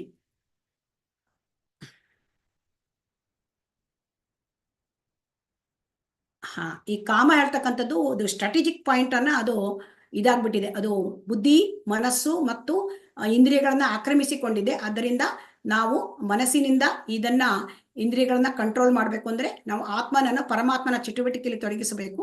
ಆವಾಗ ಬುದ್ಧಿ ಶಾರ್ಪ್ ಆಗತ್ತೆ. ಸೊ ಅವಾಗ ಕೃಷ್ಣ ಪ್ರಜ್ಞೆ ಆಗತ್ತೆ ಬುದ್ಧಿ. ಸೊ ಆದ್ದರಿಂದ ಈ ರೀತಿ ಮಾಡ್ಬೇಕು ಅಂತ ಹೇಳ್ತಾನೆ. ಮತ್ತೆ ಇಲ್ಲಿ ದೈಹಿಕ ವೇದಿಕೆಯಿಂದ ಆಧ್ಯಾತ್ಮಿಕ ವೇದಿಕೆಗೆ ಬರೋದು ಹೇಗೆ ಅಂತ ನೋಡೋಣ. ಅಂದ್ರೆ ಮೊದಲು ಬಾಡಿಲಿ ಪ್ಲಾಟ್ಫಾರ್ಮ್. ದೈಹಿಕ ವೇದಿಕೆ ಅಂದ್ರೆ ಮನುಷ್ಯನಿಗೂ ಮತ್ತು ಪ್ರಾಣಿಗೂ ವ್ಯತ್ಯಾಸ ಇಲ್ಲ. ಆಹಾರ, ನಿದ್ರೆ, ಭಯಮೈಥುನ, ಅದು ದೈಹಿಕ ವೇದಿಕೆ. ಇಂದ್ರಿಯ ವೇದಿಕೆ ಅಂತಂದ್ರೆ ಇಲ್ಲಿ ಇಂದ್ರಿಯಗಳು ಹೇಳಿದಾಗ ಕೇಳ್ಕೊಂಡು ನಮ್ಗೆ ಅದು ಬೇಕು ಇದು ಬೇಕು ಅಂತ ನಾವು ಒಂದು ಇಂದ್ರಿಯ ತೃಪ್ತಿಗಾಗಿ ಮಾಡ್ತಕ್ಕಂಥ ಕೆಲಸ. ಮಾನಸಿಕ ವೇದಿಕೆ ಅಂತಂದ್ರೆ ಇಲ್ಲಿ ನಾವು ಅಂದ್ರೆ ನಮ್ಮ ಮನಸ್ಸಿನ ಮೂಲಕ ನಾವು ತೃಪ್ತಿ ಪಡೋದು, ಅಂದ್ರೆ ಹೆಚ್ಚಿನದಾಗಿ ಒಂದು ಇದನ್ನ ಮಾಡೋದು, ಅಂದ್ರೆ ಸಂಗೀತ ಕೇಳೋದು ಮತ್ತೆ ಪುಸ್ತಕಗಳನ್ನ ಓದೋದು, ಇದು ಮಾನಸಿಕ ವೇದಿಕೆ. ಭೌತಿಕ ವೇದಿಕೆ ಅಂದ್ರೆ ನಾನು ಯಾರು, ಅಥಾತೋ ಬ್ರಹ್ಮ ಜಿಜ್ಞಾಸ, ನಾನು ಯಾರು, ಮತ್ತೆ ಭಗವಂತ ಯಾರು, ಪ್ರಕೃತಿ ಏನು, ಇದನ್ನೆಲ್ಲ ತಿಳ್ಕೊಳ್ಳೋದು, ನನಗೂ ಭಗವಂತನಿಗೆ ಏನು ಸಂಬಂಧ. ಇಷ್ಟಕ್ಕೆ ದೇಹ ಅಲ್ಲ ನಾನು ಆತ್ಮ ಅಂದ್ಕೊಳ್ಳೋದೇ ಮುಗಿಯುವುದಿಲ್ಲ. ಅದನ್ನ ಸ್ಪಿರಿಚುವಲ್ ಪ್ಲಾಟ್ಫಾರ್ಮ್, ಆಧ್ಯಾತ್ಮಿಕ ವೇದಿಕೆಗೆ ಬರಬೇಕು ಅಂತಂದ್ರೆ ನಾವು ಭಕ್ತಿ ಸೇವೆಯಲ್ಲಿ ತೊಡಗಬೇಕು, ಕೃಷ್ಣ ಪ್ರಜ್ಞೆಯನ್ನು ತೆಗೆದುಕೊಳ್ಳಬೇಕು. ಹಾಗಾಗಿ ಕೃಷ್ಣ ಪ್ರಜ್ಞೆ ಅಂದ್ರೆ ಏನು? ದೈಹಿಕ ವೇದಿಕೆಯಿಂದ ನಾವು ಆಧ್ಯಾತ್ಮಿಕ ವೇದಿಕೆಗೆ ಬರ್ತಕ್ಕಂಥದ್ದು, ಅದೇ ಕೃಷ್ಣ ಪ್ರಜ್ಞೆ. ಸೊ ಅದಕ್ಕಾಗಿ ಏನ್ ಮಾಡ್ಬೇಕು? ತಸ್ಮಾತ್ವಂ ಇಂದ್ರಿಯಾಣ್ಯಾದ್ಯು ನಿಯಮ್ಯ ಭರತರ್ಷಭ ಪಾಪ್ಮಾನಂ ಪ್ರಜಯೇನಂ ಜ್ಞಾನ ವಿಜ್ಞಾನ ನಾಶನಂ. ಆದ್ದರಿಂದ ಭರತವಂಶದಲ್ಲಿ ಶ್ರೇಷ್ಠನಾದ ಅರ್ಜುನನೇ, ಪ್ರಾರಂಭದಲ್ಲಿ ಇಂದ್ರಿಯಗಳನ್ನು ನಿಯಂತ್ರಿಸಿ ಪಾಪದ ಮಹಾಸಂಕೇತವಾದ ಕಾಮಕ್ಕೆ ಕಡಿವಾಣ ಹಾಕು, ಜ್ಞಾನ ಮತ್ತು ಆತ್ಮ ಸಾಕ್ಷಾತ್ಕಾರಗಳನ್ನು ನಾಶ ಮಾಡುವ ಈ ಕಾಮವನ್ನು ಧ್ವಂಸ ಮಾಡು. ಏನ್ ಹೇಳ್ತಾನೆ ಅರ್ಜುನ? ಈ ಕಾಮವನ್ನ ಧ್ವಂಸ ಮಾಡ್ಬೇಕು. ಯಾಕೆ? ಈ ಕಾಮ ನಮಗೆ ಆತ್ಮ ಸಾಕ್ಷಾತ್ಕಾರ ಮಾಡ್ಕೊಳ್ಳಿಕ್ ಬಿಡೋದಿಲ್ಲ, ಜ್ಞಾನವನ್ನ ನುಂಗಿ ಹಾಕ್ಬಿಡ್ತದೆ.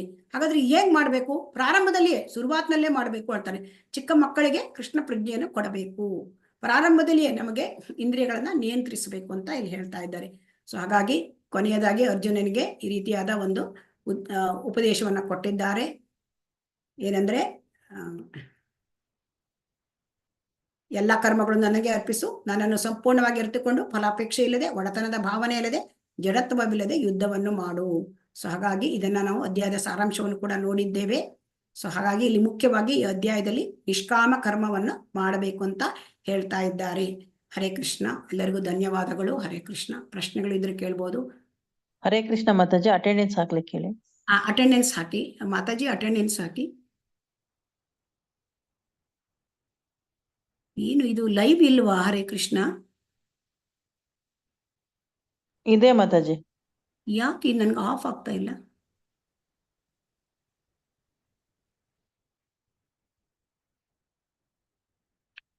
ಅಟೆಂಡೆನ್ಸ್ ಆಯ್ತಾ? ಹರೇ ಕೃಷ್ಣ.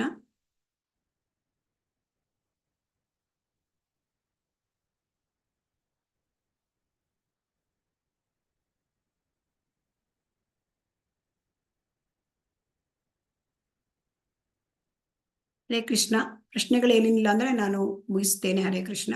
ವಾಂಚಾಕಲ್ಪತರುಭ್ಯಶ್ಚ ಕೃಪಾ ಸಿಂಧುಭ್ಯ ಏವ ಚ ಪತಿತಾನಾಂ ಪಾವನೇಭ್ಯೋ ವೈಷ್ಣವೇಭ್ಯೋ ನಮೋ ನಮಃ. ಹರೇ ಕೃಷ್ಣ ಕೃಷ್ಣ ಕೃಷ್ಣ ಹರೇ ಹರೇ ಹರೇ ರಾಮ ರಾಮ ರಾಮ ಹರೇ ಹರೇ. ಶ್ರೀ ರಾಧಾ ಗೋವಿಂದ ಕಿ ಜೈ, ಶ್ರೀ ಗೌರನಿತಾಯ್ ಕಿ ಜೈ, ಶ್ರೀಲ ಪ್ರಭುಪಾದ ಕಿ ಜೈ. ಹರೇ ಕೃಷ್ಣ. ಎಲ್ಲರಿಗೂ ಧನ್ಯವಾದಗಳು. ಹರೇ ಕೃಷ್ಣ ಮಾತಾಜಿ, ಹರೇ ಕೃಷ್ಣ ಮಾತಾಜಿ, ಧನ್ಯವಾದಗಳು ಮಾತಾಜಿ. ಧನ್ಯವಾದಗಳು. ಹರೇ ಕೃಷ್ಣ. ಧನ್ಯವಾದಗಳು ಹರೇ ಮಾತಾಜಿ. ಕೃಷ್ಣ ಹರೇ ಮಾತಾಜಿ, ಕೃಷ್ಣ ಧನ್ಯವಾದಗಳು. ಹರೇ ಕೃಷ್ಣ. ಧನ್ಯವಾದಗಳು. ಹರೇ ಕೃಷ್ಣ ಮಾತಾಜಿ, ಧನ್ಯವಾದಗಳು. ಧನ್ಯವಾದಗಳು. ಹರೇ ಕೃಷ್ಣ ಮಾತಾಜಿ, ಧನ್ಯವಾದಗಳು. ಧನ್ಯವಾದಗಳು. ನಾಳೆ ಬನ್ನಿ 4ನೇ ಅಧ್ಯಾಯ. ಹರೇ ಕೃಷ್ಣ. ಹರೇ ಕೃಷ್ಣ ಮಾತಾಜಿ.